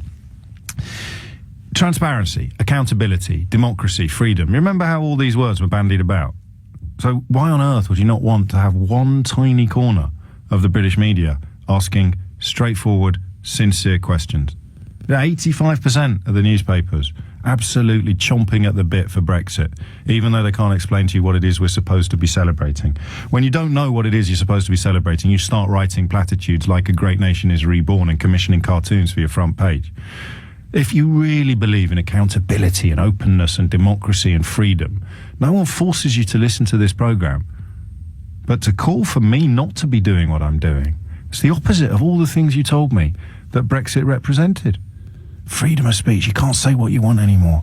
It would get shut down. Accountability, democracy, transparency, honesty, sincerity. Yeah, you can't say what you... Shut this man up. He's making me feel stupid for doing something that I thought was clever but obviously was. Shut him up. Make him stop. Turn him off. Sack him. I don't know quite where that fits into the pro-freedom, pro-accountability, pro-transparency school of thought. But then again, if you're trying to pin down what a pro-freedom school of thought looks like, I guess a country that's just voted to abolish lots of freedoms is not going to be near the top of the list. Lauren is in Kensington. Lauren, what would you like to say? What are we celebrating? Hiya. I think an opportunity not to reset the country, but maybe to put some things in that we couldn't before that might help where we're going. So 2 things that I'd like to mention would be apprenticeships and NHS staffing. So none of this is struggling wholly because of the EU, but if we can get a handle on our immigration policies, there are ways to make it better. Sorry, I just rewind slightly. I've got apprenticeships and the NHS staffing. NHS staffing crisis. And that will be improved by leaving the European Union because... It can be. There is an opportunity. Yes, how? Everything, there are opportunities and threats. So with apprenticeships, right now, if I'm a company, I can spend a lot of money and time training up someone locally, or I can put out an advert and I can bring someone in from another country within the EU, no problems, already trained, can start the job, hit the floor, hit the ground running. But if I was an employer, I'd want the trained bloke, wouldn't I? You want the trained bloke, so you'd want the bloke from outside of... Well, no, I just want the bloke who can start doing the job right now because I've got a vacancy that needs filling. You would, and that's what all employers are doing, and you can't blame them, but there are no incentives, really, to train up apprentices when you have such an easy... what sort of industries are you thinking of? So much. Most industries... No, but for example... If you need construction, building, for example... Massive shortages in the construction industry. Massive. There are. Crying out for skilled workers, particularly, I believe, in the arenas of bricklaying and plastering. Yes, because for so long, rather than training up local people, if you needed an extra pair of hands, rather than training up an apprentice... But there aren't enough hands. There are vacancies, Lauren. There are loads of vacancies. Young people. There are loads of young people who want those opportunities, but what they find is that they either have to travel really far for ridiculous places for practically no money, or they're finding that the vacancies aren't really open because they go to people within the European Union. I don't want to labour the point, but if you speak to anybody in the construction industry, they are crying out for people, and they haven't got enough. Yes, and I'm saying because historically that's what's happened, and now the EU also has their own point where they can no longer hand us any more labourers we now, the European Union, we're all. But you know, the one deal is have no young people being that we'll trained. still take in skilled labour. That's the whole point of the rhetoric of immigration control. Yes, so I can further the point if you'd allow me. It's just the idea that historically, over the last, you can tell me how many years, but for many years, rather than training people up here, we have brought people over. So that is within Europe and outside of Europe. The difference, and especially the one that impacts the NHS, is that it's quite hard to get people from outside of EU to come and work in the NHS. So we've been very reliant. And this is our fault as a nation, bringing people over. Where did you get that from, that it's hard to bring people in to work for the NHS from outside the EU? Oh, it is. I work in the NHS. I have lots of colleagues, either who had to leave because they couldn't get their visas renewed, because the pay bracket they're at, it's hard. That's a government policy. That's got nothing to do with EU membership. The government brought in this policy because, hang on, Lauren, it's important you understand this, because otherwise you might be looking askance at your colleagues for no reason. It was because of the immigration rhetoric punted by the right-wing press that they brought in a cap on how much you have to earn before you're allowed to stay here if you're foreign. Leaving the European Union is not going to make that easier. So what I started off saying, these problems aren't 100% due to the EU, but we have an opportunity. What percentage do you think they are due to the EU? Just roughly. I couldn't tell you. There are so many different... Because I would say that a Conservative Prime Minister deciding to introduce a limit on how much you have to be earning in order to stay in this country, independently of any outside influence, has absolutely nothing to do with EU membership, wouldn't you? So it's not about it's the type of visas. So there are X amount of visas for 25,000, X amount of visas for 35,000, X amount of visas for 50,000. And this was happening before Conservatives. Yes. You can't blame it all on one. And it has nothing to do with the EU. But this is that's fine. I mean, I this accept. is a way of limiting immigration. This is a way of them. Well, hang on, I thought you wanted to bring in more people from outside the EU. What I'm saying is, if we come out of the EU, there is then an opportunity for the immigration policy to be written out again, to be looked at properly. Right now, we have many people coming from the EU, and we have lots of public backlash. That public backlash has then led to governments saying, well, we can only mitigate this by making things harder for people outside of the EU. So I'm not saying we don't have skills in the EU or outside of the EU that we need. Well, it's on the list. We have to balance it out. Yes, good. So lots to celebrate there. It's 11:30. What are we supposed to be celebrating? It seems to me to be the classic case, and it's an analogy I've often used. It's a classic case of everybody in the crowd is cheering this emperor, because they've been told that the clothes he's wearing are magnificent, and they can't see the clothes themselves. It's amazing how children's literature pinpoints almost every fallibility and failing of adulthood, isn't it? It really is. And yet we don't learn from it. Well, some of us do, some of us don't. So you've got this crowd, this just cheering crowd. A great nation is reborn, a great nation is reborn. The emperor's clothes are really wonderful, the emperor's clothes are really wonderful. You've got this really annoying bloke with a gammy eye at the back of the crowd who sort of just stepped out from behind a tree. And he'd say, hang on, that fella's got no clothes on. And that's what this question has done so far. What are we supposed to be celebrating? How is our life, your life, my life, our children's lives, our grandchildren's lives, our neighbours' lives going to improve? The Maltese Prime Minister has, and imagine a tiny little country like Malta saying this. Imagine what Angela Merkel is thinking in her private moments. The Maltese Prime Minister has just stated on the record something I said to you an hour ago, which is there's no earthly way that the 27 remaining member countries are going to give Britain a deal that's better than the one they've got. And of course, that translates as, that's better than the one we've already got. But the list is still open, and my God, there's plenty of vacancies on it. James is in Farnborough to fill one of them. What are we celebrating, James? First off, James, thank God the Prime Minister was wearing some clothes yesterday. And nice shoes as well. Anyway, carry on. We've got more important things to worry about. Okay. I think an hour and a half into the conversation, probably a good time to start talking about the deals we can do with the rest of the world. But hang on, before we do that, just remind me how many free trade deals we already have as a member of the EU. That I don't know. I'm sure you do, though. Well, hang on. You're ringing in to tell me what we need to celebrate. How many countries can we already trade with freely? Just roughly, take a guess. We've got, I'd say a dozen. We've got one just done with the SETA one with Canada. You're out by 400%. It's 50. We've got 50 trade deals already as a member of the EU. The minute that we leave the EU, we have zilch. Zero, nada. So how are we celebrating this again? Because we will have trade deals. But we've got 50. With the rest of the world. Yeah, and who have we got these trade deals with, James? Have we got? Okay, I'll give you a list. Yeah, have we got a trade deal with India? Have we got a trade deal with America? No. Have we got a trade deal with Australia? Yes. We're tariff-free with Australia at the moment. God, tariff-free. I'm not sure what the trade deal is, but yeah, we've got 50 trade deals. And we're tariff-free with Australia. Are we tariff-free with China? Because when I import from China at the moment, I get hit with tariffs, so I don't think we're tariff-free. That's under the term of a trade deal. Okay, so we've got tariff deal with China. No, as well. you keep saying tariff-free. You talk to me about trade deals. They won't all be tariff-free by definition. You know that. You're a businessman. You import stuff from China. So we've got 50 trade... hang on. I know you're embarrassed, but we need to clarify this, all right? We've already got 50 trade deals. I just want you to explain to me why I should be... One little piece of a conversation, and then you start turning the screws. So you're saying, oh, right, tariff-free is not the same as a trade deal. Never mentioned tariffs. We've got 50 trade deals. Why should we celebrate having zero but the freedom to make lots of new ones? I just want to know. You want to know why it would be good for this country if we've got trade deals? No, we've already got 50. Look, I'm going to have one more go at this. I know this hasn't gone as well as you hoped, but that's fine. Again, I'll say it, as I said to the other fellow, I do this for a living, you don't. You phone me up to tell me we can do trade with the rest of the world. We can make deals with other countries.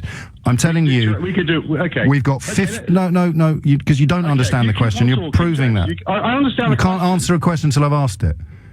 We have 50 trade deals. Those deals were struck by a market that contains in excess of 500 million customers. Now, we can leave and start again with a market that contains about 60 million customers, and it's possible you can explain to me how, A, starting from scratch versus 50 is preferable than having 50, and B, how having a market of 60 million customers makes us a more attractive trade partner than having a market of 530. Now, I'll be quiet for 2 minutes. All right, thank you. The EU... will never do a trade deal with America, okay? Which is, as far as I'm aware... no, I'm being quiet. That's not the question I asked, but you carry on. Okay, so what is better with having no trade deals and having 60 trade deals? That was your question. It's a non-question. Of course, there's nothing better of having no trade deals and 60 trade deals. That's not a question. We can have more trade deals. We can have better trade deals with countries outside of the EU, okay, than when we're in the EU.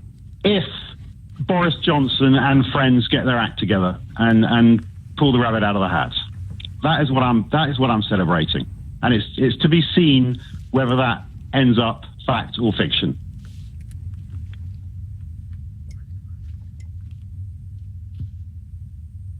Yeah, I think another minute of silence from you, James, would be just perfect now. Actually, 37 seconds left, mate, and we're pulling rabbits out of the hat now.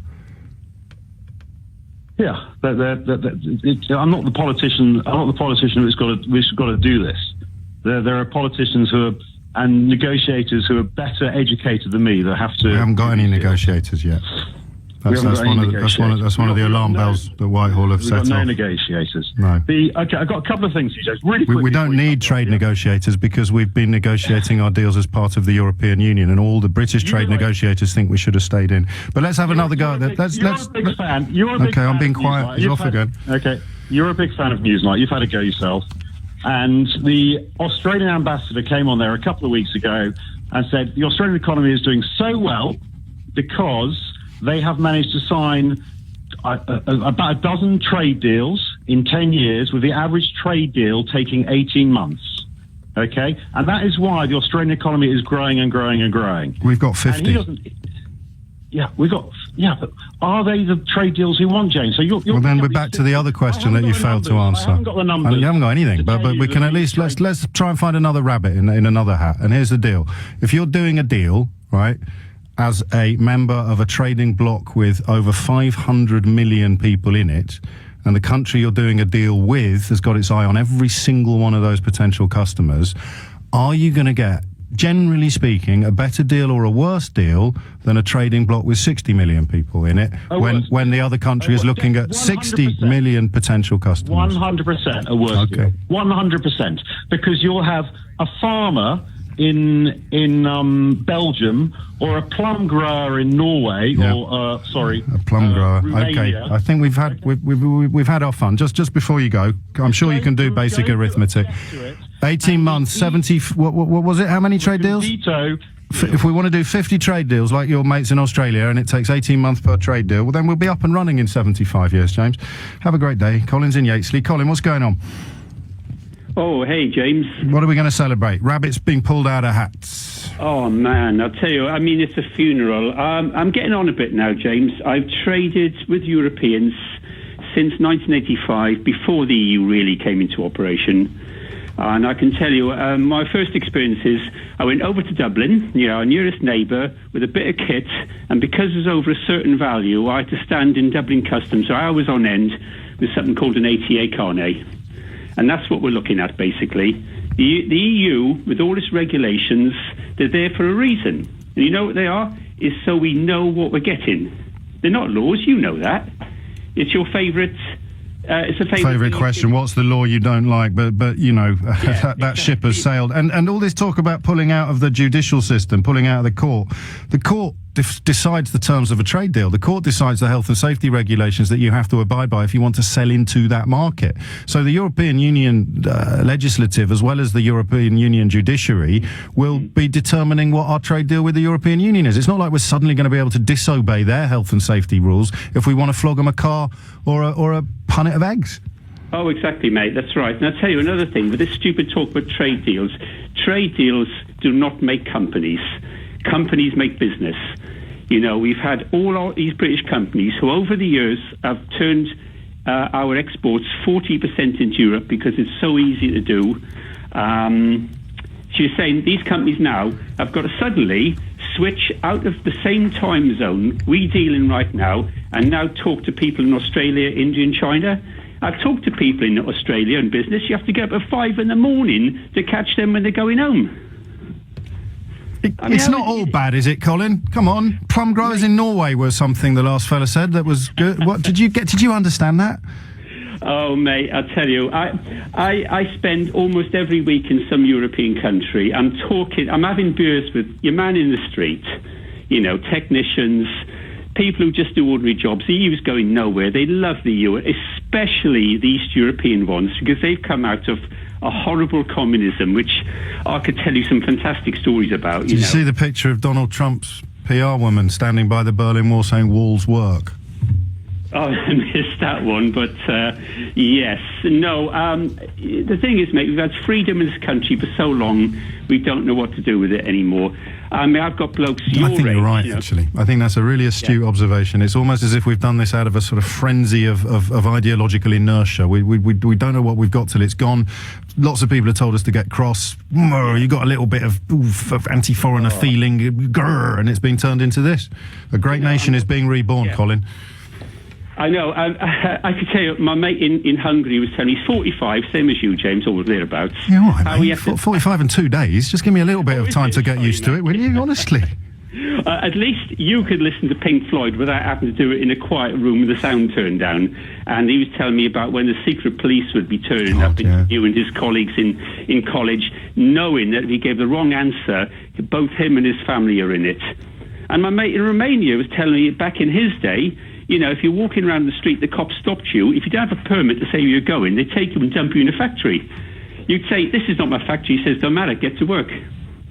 They are loving the EU. Romania is growing up at a fantastic rate. I'd say check out Bucharest sometime.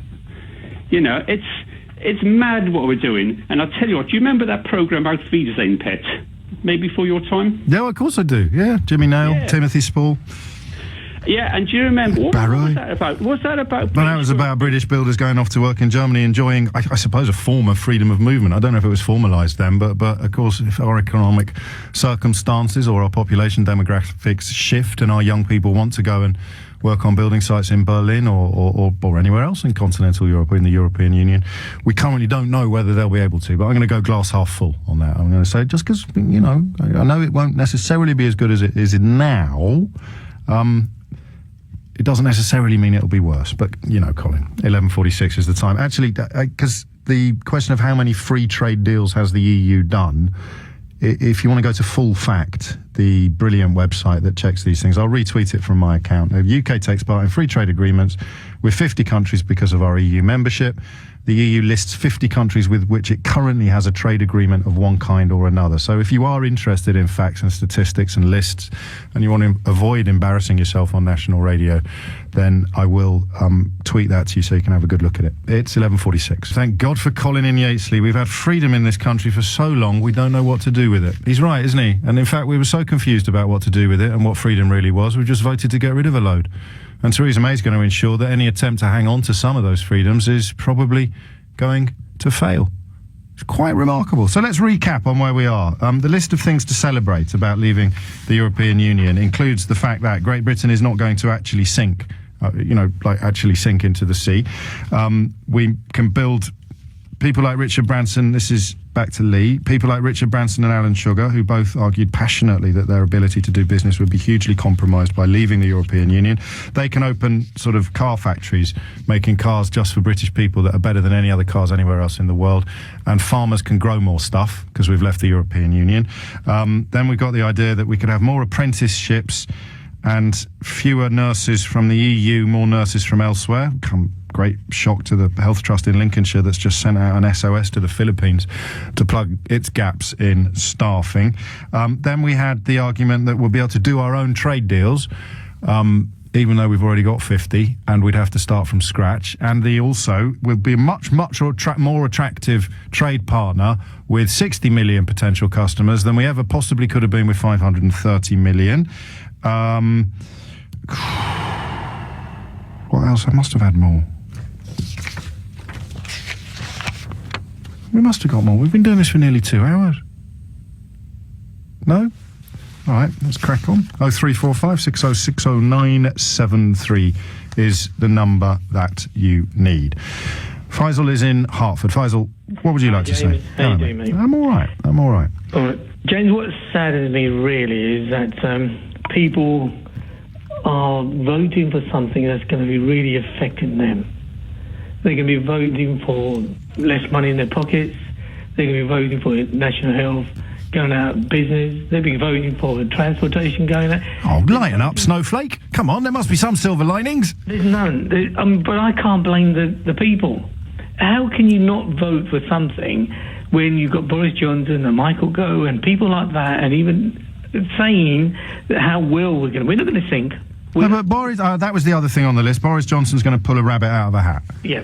Because, his track record is sparkling. If you want to have faith in a politician delivering on promises and making life better for voters, then Boris is your man. Exactly, but then you get... Unless you're a Londoner. They lie. I mean, they lie. Let's not they say they lie. They don't tell the truth. Then they get shows on stations like yourself to say more things. It's just ludicrous that people are... I don't know that, oddly enough, I think even though I understand the logic of what you're saying and I'm clear on what you're referring to, I find that the suggestion that I should not be able to... No, because it's comparing truth with lies, isn't it? Yes. If you lie, you're a liar. You're a liar. Yeah. If you're saying that we're going to get 340 million on a red bus every year, every week, going into National Health Service, and then saying, "Well, I didn't really believe in that." Hang on a minute. I just object to you calling people liars. I really do. I'm just going. No. I'm going to say. Actually, it was me that called them liars, wasn't it? Yeah. I object to me calling people liars. I just want to set the record straight on that. We voted to leave political union. That means we leave the single market. Absolutely nobody is talking about threatening our place in the single market. Yeah, but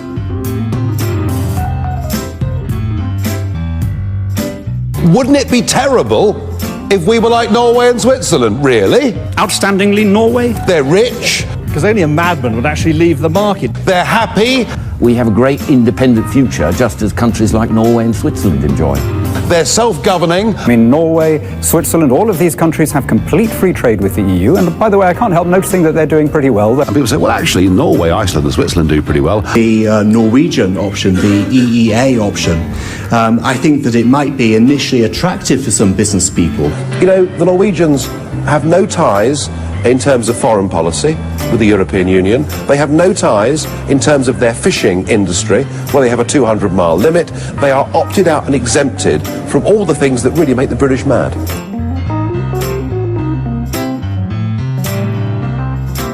We'll find ourselves part of the European Economic Area and with a free trade deal. But to repeat, absolutely nobody is talking about threatening our place in the single market. Yeah, but So there's absolutely no way that Farage, Hannon, Owen Paterson, Luke Johnson or Matthew Elliott ever suggested that there was no way we were going to leave the single market. And if you're confused by the Norwegian suggestion, I should just remind you briefly that Norway observes the European Union rule regarding freedom of movement of people. So I think for both of us to call those people liars was outrageous, Faisal. My thanks to Open Britain for putting together the audio. Can I just say one more thing, is that can we blame the people for these sort of things? Because these people are looked up to. The people you just played, they are looked up to. They are looked at, they're educated. They're meant to be educated. They're meant to be telling us the truth. So if they're telling me the truth, yeah, I like that. I'll do that then, because he's telling me the truth. But you're talking about accountability, Faisal. Yes. Yeah, no, mate. Jog on. No. You're not going to get any of that. Sorry. Okay. And if it all goes belly up, it'll be our fault. Yeah. No, it's a foreigner's fault, mate. No, I don't mean foreigners, although you'll probably get even more shtick than I will. It'll be our fault for not being enthusiastic about it, not believing that we can pull... It'll be our fault for not believing that Boris Johnson can pull a rabbit out of a hat, Faisal. Start believing now. Unbelievable. 11:57. Anthony is in Rickmansworth. 11:57, Anthony. So you got about 2.5 minutes. Fill your boots. Hi, James. Yeah, patriotism. That's what I'm celebrating. I think. Were you not patriotic before? Yes, I was patriotic, but it's great to have the whole country feeling patriotic. Now, I know that a lot of people didn't vote for patriotism, but I think, you know... But you were already patriotic. You can't vote for something you've already got, can you?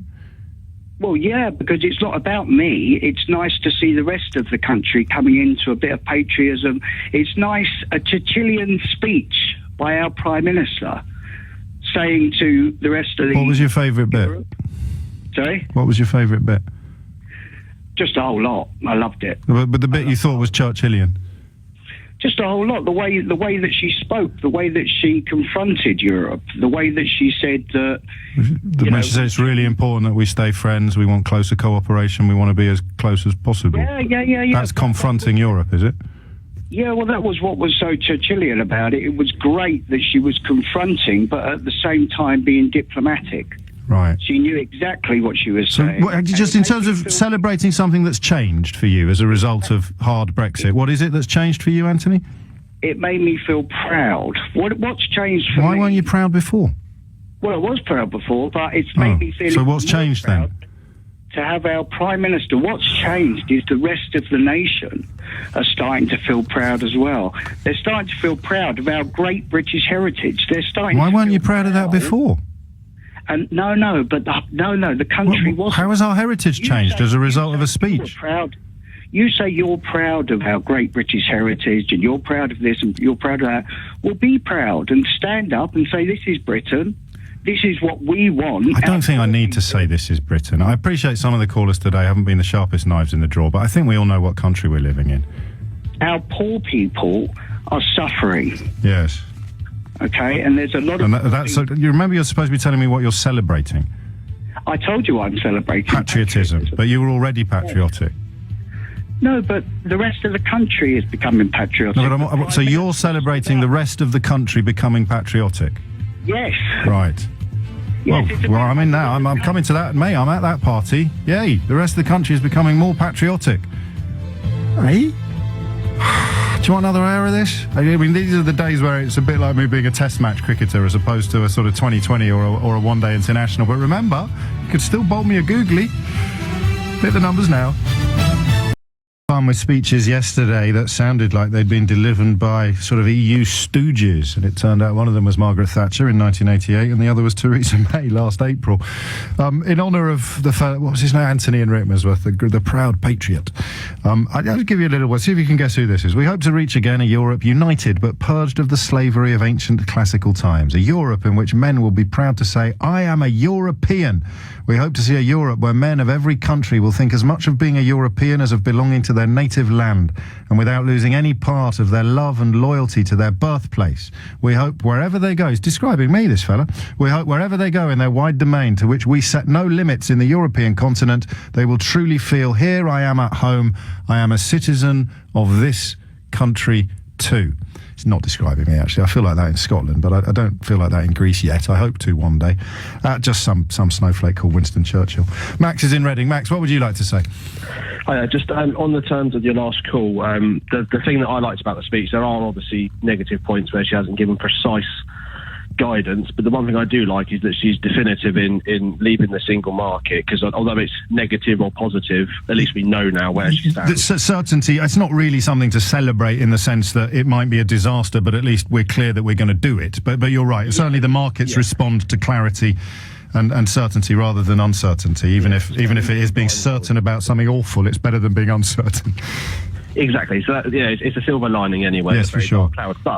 But what I was going to say was I went on to full facts like you asked your listeners to do, and I was looking at our exports to the EU as opposed to the rest of the world, and actually the exports to the EU, mainly financial services, have dropped by almost 10%, 15% in the last 15 years, and actually the rest of the world has gone on an increase. It's still 54% of all our exports go to that market, though. Well, according to this, it's less by 2015, but the point is that I understand that, but then if you look at the other point, that in terms of what... And they will be countries with which we are operating under the terms of EU negotiated trade deals, Max. You know that. 100%. Yeah. Yes, I understand that. So my second point is that, with that said, we also are a massive consumer nation, probably consume more than we need to anyway in terms of buying products and services. And we have a huge deficit with the EU in terms of trade. So in terms of having a bad deal from the EU, I don't see why they would do that unless they really want to cut their nose off to spite their face. No, but it wouldn't make sense. I hope you're right. And of course, they're going to be daft too if they are genuinely punitive. But the question is more about whether or not you can conceive of any circumstances in which those 27 countries give us a better deal than the one they've currently got themselves. Or indeed, of course, the one we've currently got ourselves. Okay, well, the other thing that I was going to say... No, hang on, that's a question. Can you imagine any circumstances in which they're going to sit there and say, well, we'll give you a better deal than the one we've got for ourselves? Oh, no, 100% no, because it's a club, isn't it? So why would you give members... Otherwise everyone would leave. Exactly. But my other point is, if it defaults to World Trade Organization rules, actually we would make more money from them selling to us, i.e. cars and whatnot, the famous saying, than we would actually, because we don't buy that much from them in terms of sell that much to them in terms of them buying. So we'd end up having a £12 billion surplus. Not exactly, because you're overlooking the fact that a lot of stuff that belongs to, quotes, them is actually built here. So a lot of the cars and stuff that we buy from German companies or French companies, on paper, I mean, what you say, I see why you say it, but that's a German car that you're buying, even though it's made in Britain. All of that would change under the terms of new trade deals. 7 minutes after 12. Bob's in Walton-on-Thames. Bob, what are we celebrating? Oh, hello. Yes, I'm celebrating us leaving Europe. Yes. Sorry, let me be clearer. Why? I'm going to tell you now. My main concern is not tariffs and trade. No. I've read up about these tariffs. With tariffs, we're talking about things like 5%. Right? That's the sort of numbers we're talking about. Well, I think the industry standard for the WTO rules that we'll probably have to operate under until our negotiations are complete is closer to 10. But if you've got a few quid, that will sound like a pittance. If you've got very little money, that will sound like a lot. The pound dropped by over 20%, didn't it, after the announcement? You're not celebrating that, Bob. I'm not celebrating. I'm not celebrating. No. I don't understand the significance of it, really. Anyway, you don't understand the significance of the pound dropping? I do not want to be ruled by who I consider unelected people in Brussels. I don't know who my MEP is. I don't know what party he or she is. I've never spoken to him. There's no... he's probably a UKIPper who wants to get out of Europe anyway. Therefore, I'm totally unrepresented I believe the EU and the Euro are failing. They're definitely going to fail. I believe personally. Yes, Bob. I don't want to sound ungrateful, but I'm talking about the terms of Theresa May's speech and sort of concrete causes for celebration. You're perfectly entitled to your beliefs, but I don't want to be tied into trade with Europe. I want us to negotiate our trade where we want to negotiate it. Yes. Not by some European in Brussels. Okay, that's important to me. I don't understand, Bob. Telling us Why is it important? Who we can't trade with. Why is it important? Because when we're told who we trade with, we're also told what sort of tariffs there might be. If we want to buy New Zealand lamb, Europe then tells us how much tariff we have to pay on it. Yes, and do you know how that deal is? To negotiate with New Zealand 1-to-1. Okay, now, are you in business yourself? No, I'm not. I'm retired. Were you in business? No, I wasn't. Okay. I work for a major airline. Okay, well, you know how it works. Who's going to get the better deal? The person who's bringing you 530 million customers or the person who's bringing you 60 million customers? I don't believe your numbers. Well, that's just the population of the countries, Bob. I mean, that's not even open to dispute. Well, but you can invent your own numbers if you want, if it helps. But who's going to get the better... Trade with Europe, won't we? Yes, but who's going to get the better deal? It's marginally better if we stay, but I don't want to stay... Look, put it this way. If I was on RMS Titanic in 1912, going to New York across the Atlantic, and a big boat come alongside and says, your captain is driving your boat too fast, there are icebergs ahead, you could actually hit one of them and sink. Do you want to come and join us on our boat, and we'll take you to the next 50 miles or whatever, or to New York? If I was on Titanic, and I believed the person that would come alongside... who got out of their way to help me, I would leave Titanic and go on that boat. Okay, and I Bob. believe that Europe, as it is now, is the Titanic. Right. Okay? And I want to get out on our terms, not their terms. Well, you can't. Yeah?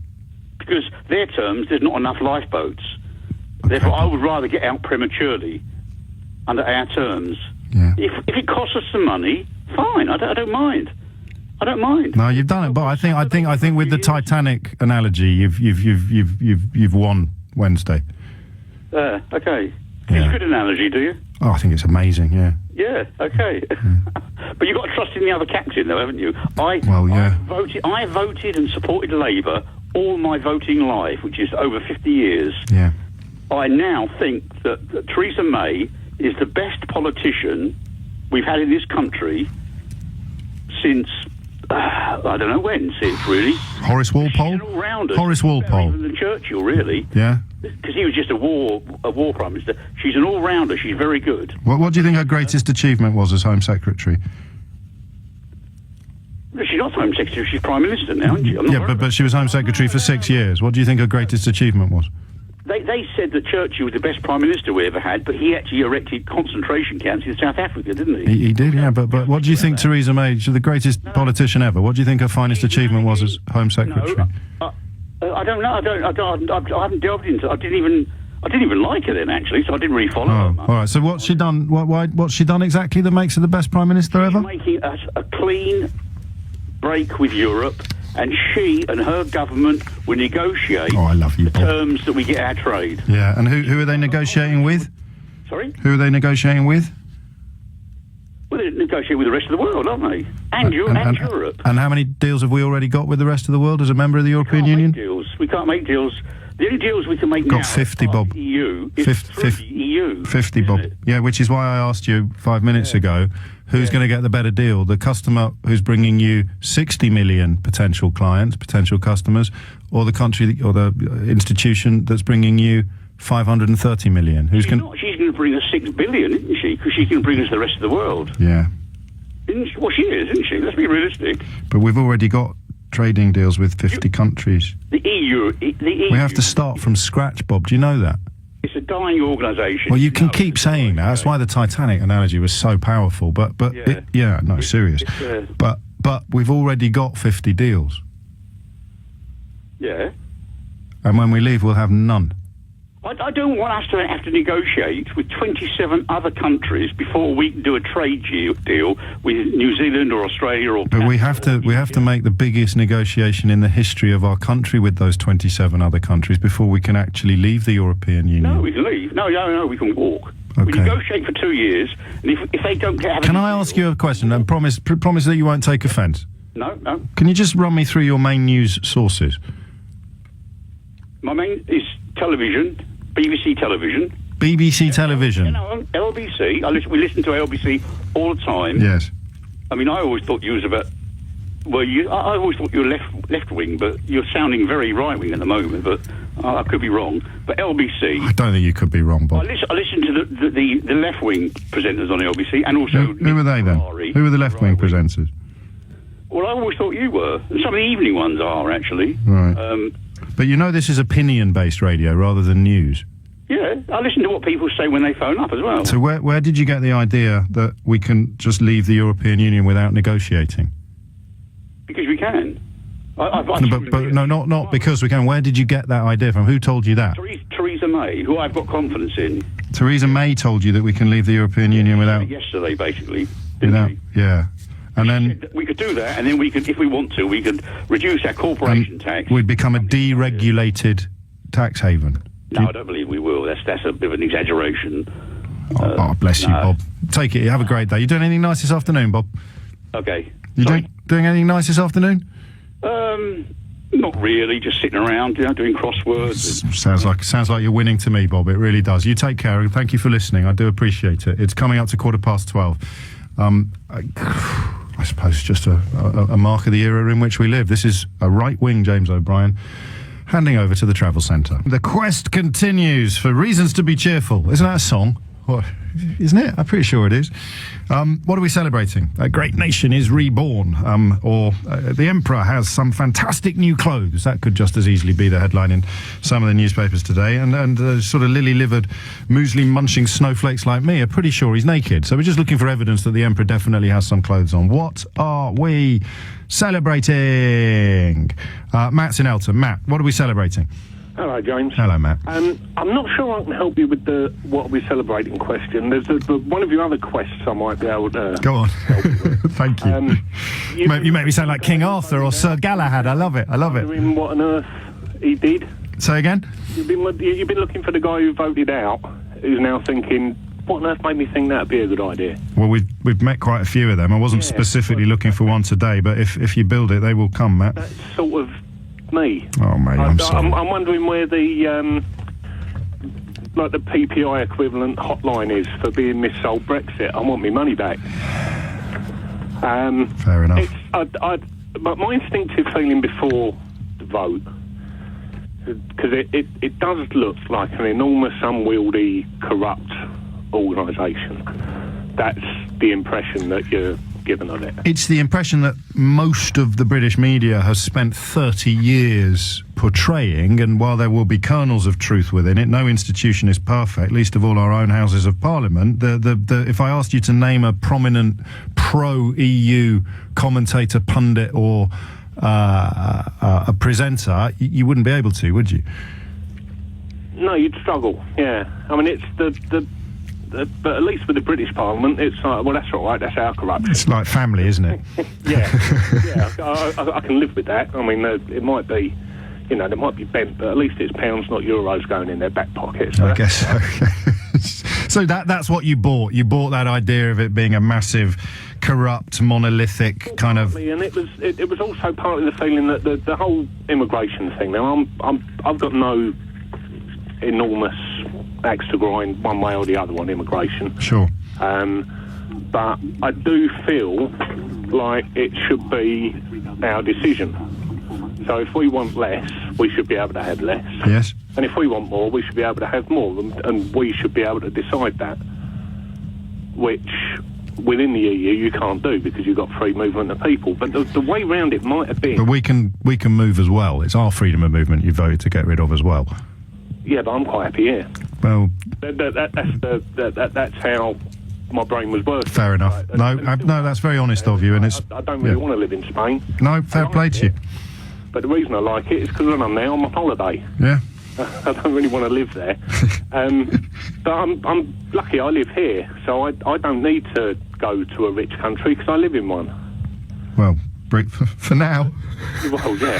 But because So what's made you change then? Because you're going to get those restrictions on freedom of movement that you wanted, and Well, I always thought we'd probably have to leave the single market, because if she put her finger exactly on anything yesterday, it was, if you're not out of the single market, you're not out of the EU, which my gut feeling, that's how I felt about it. But you heard all those people I played out earlier saying the opposite of that, all those prominent Leave campaigners saying we could be like Norway, or only a madman would leave the single market, or absolutely nobody is suggesting that we leave the single market. You heard all that? I heard them saying it. Yeah. I sort of assumed they didn't believe it. You've got this sorted. Convincing, but the full ramifications of it weren't. I just don't think I'd properly thought it through. I went with the gut feeling that we're a big country, we're a financially strong country, we can survive on our own, which we will survive. Of course we will. But we're not going to sink. No, that's already on the list, Matt. You can't have that, mate. I mean, it will be fine, but it just won't be quite as fine as it would have been if we'd have voted it the other way. Do you? I wonder if there should have been a third box, sort of in, out, or shake it all about. Because we were in. Well, I think that has actually, and I mean, crikey, the definitive version hasn't been written yet, although Tim Shipman, the political editor of the Sunday Times, has come pretty close. When I read all the literature about this before Christmas for a book review I was writing, I think Boris actually thought there might be a third option. I think Boris thought we'd possibly vote to leave, and then give them such a scare that they came back with something that we'd find a lot more palatable, and then we'd have another referendum and vote to stay in again. But I think what happened yesterday... Vote to stay, but it'd be so tight that they'd think we've really got to do something here, because they're exactly that. And I think, for reasons I don't quite understand, unless she's enthralled to the editor of the Daily Mail, I do not understand why Theresa May kicked that into touch yesterday. I mean, I've got no sympathy for the Daily Mail or any tabloid newspaper, really. Although your opinion of the European Union, and possibly even your attitude to immigration, have in some way been framed by that kind of rhetoric. Yeah, but that's your fault, because the only way I know what's in the Daily Mail is when you tell me. Not be aware. Well, I very rarely. I will spend most of my time telling people not to be spooked by immigration stories. So I'll take a little bit of the responsibility, Matthew, but I'm not going to take all of it. If you had to make a list of sort of what is it the Mail do? Enemies of the people. If you were filling in your PPI, I've been missold Brexit. Can I have a refund? Who would you finger first as being perhaps responsible for leading you down the garden path? Well, I mean, he who may not be named, Boris, Gove, the usual suspects. The whole lot of them seemed so plausible at the time. But they're all going to be fine. They're hoovering up new jobs. They've got radio shows, and Gove's got a big gig in the Times. He's been hanging out with Donald Trump, Boris's foreign secretary. They're all fine, mate. I mean, I'm not a millionaire, but I'll be fine as well. Yeah, well, I probably will too. And then you're back to the people whose simple increase in the cost of the weekly shop is going to hit hard and quickly. I just wonder if we've gone in exactly the other direction and got properly involved in it. That's my theory. Oh, there you go. But I don't know how you do that, because that's selling tickets for the Speak Your Weight machine instead of the ghost train, isn't it? But I'm in Eltham. Yes. If I meet a Scottish person, I don't think, another bloody immigrant. No, I know you don't. Proper union. Yeah. Between two countries, and it's just taken for granted that you can be wherever you want to be. And then we, in that case, go back to that. Or a Slovak, or whatever. It doesn't feel like that. It should feel the same, but it doesn't. No, I hear you. It should feel the same, mate. That is one of my favourite calls ever, Matt. Thank you. And I'm just. But the other thing that I thought before the vote, when someone brings a plate to your table, yeah, don't touch that, it's hot. What's the only thing you want to do? It can't be that hot. Unless the thing on it is actually sizzling. Even then you can lick your finger, Matt, and have a little dab, can't you? I've still got a blister. Giving me the ump now. So don't vote to leave, everything will be awful, and you thought, oh, go on, let's have a little look. How bad can it really be? For a week or two. Yeah, then everything will settle down again. Yeah. But it hasn't, has it? Not yet. Stay close to me, Matt. Stay close. It's 12:28. George is in Enfield. I've only got a minute and a half, George. Can you use it? I'll try. Carry on. Well, I voted to leave as well, but I never voted to come out of the single market and to make myself poorer and to have regulation. I didn't vote for that. No. You know, I waited to leave because it was more of about Cameron to give him a bloody nose, I thought. Yeah. You know. Did you think you'd win? I wasn't too happy with Europe going and not, you know, him coming back with some sort of half-wit deal that he got, which wasn't, you know, good enough. Yeah. The immigration thing, I think immigrants, you know, I'm from an immigrant background myself, but I was also born and bred here. But, you know, every time I've employed people and things like that, they've been good workers and people only come to work.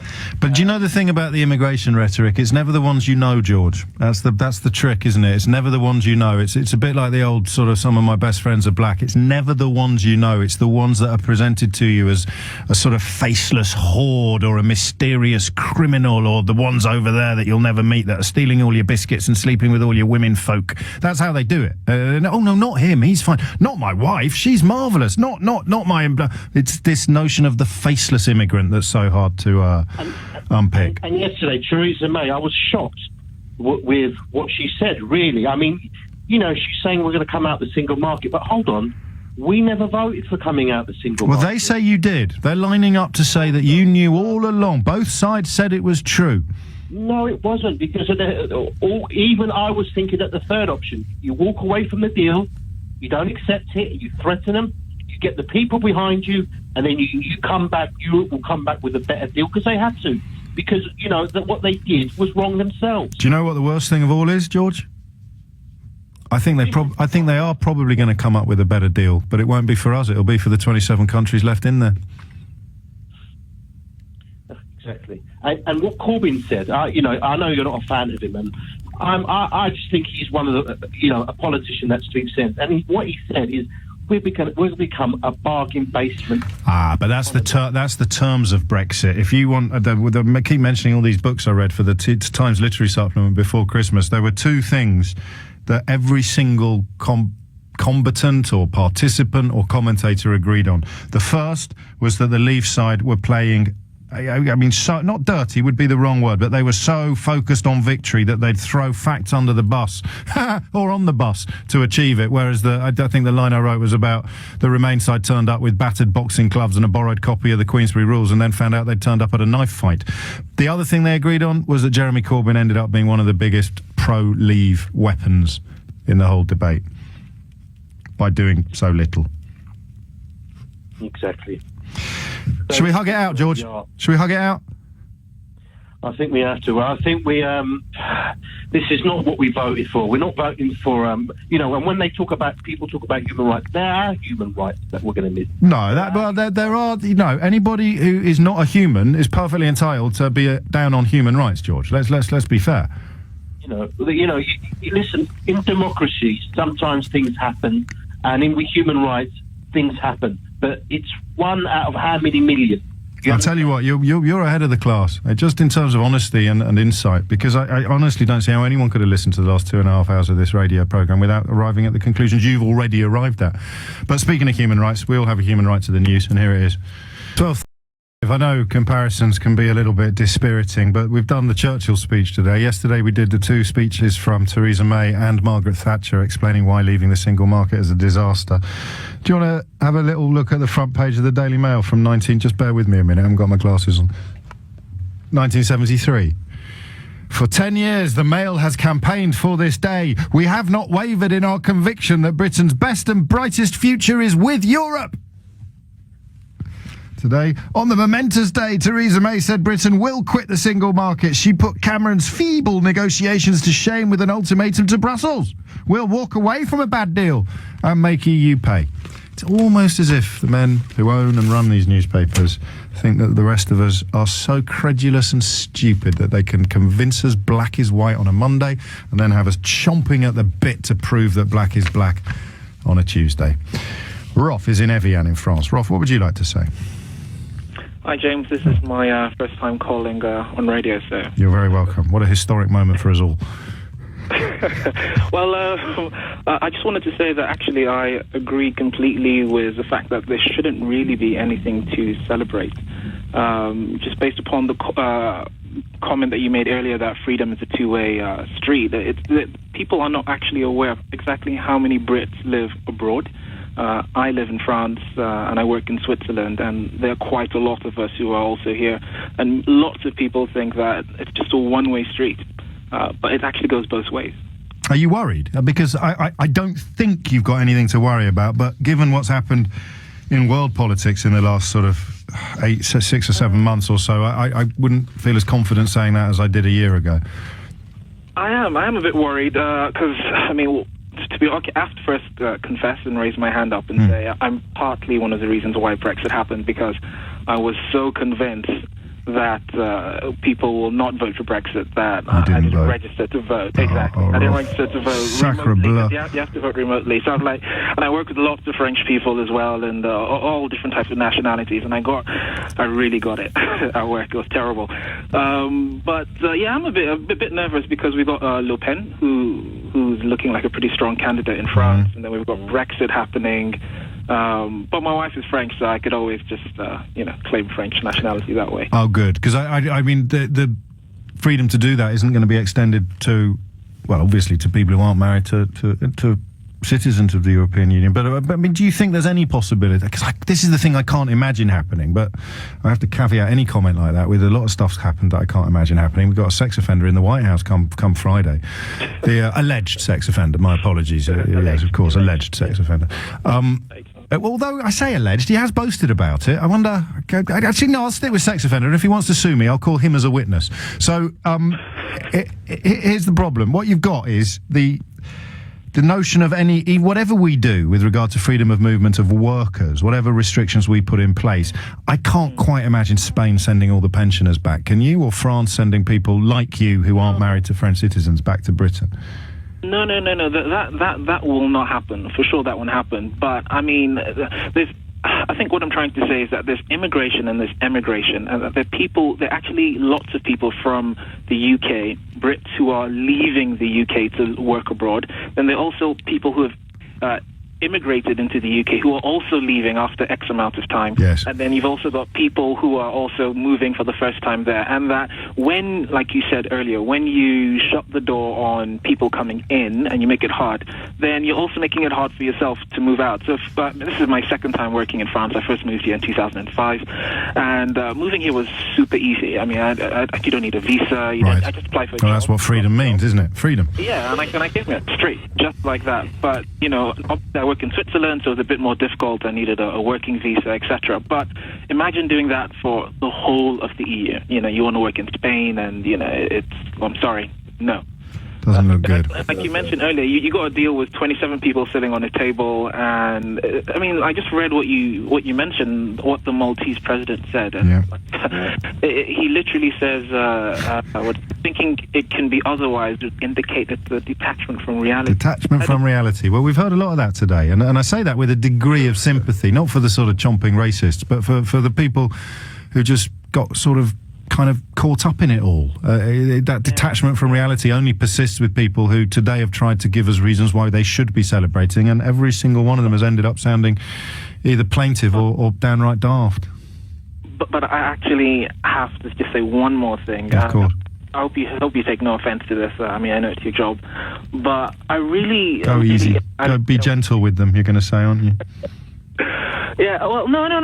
Don't be gentle with them. But I mean, it's in relation to yourself that I really don't think people want to change their minds. I mean, the ego and the human mind is a big thing, and no matter how much you tell people and you show them logic, which I really agree with most of the things you say, that people will not put their hands up. No, well, some will and some won't. But the reason why I have to keep on doing it, I'm glad you've raised this, because I have had moments recently of thinking that, what is it Einstein said about the definition of insanity? If it's not apocryphal, it's when you keep doing the same thing again and again and again in the hope of getting a different result.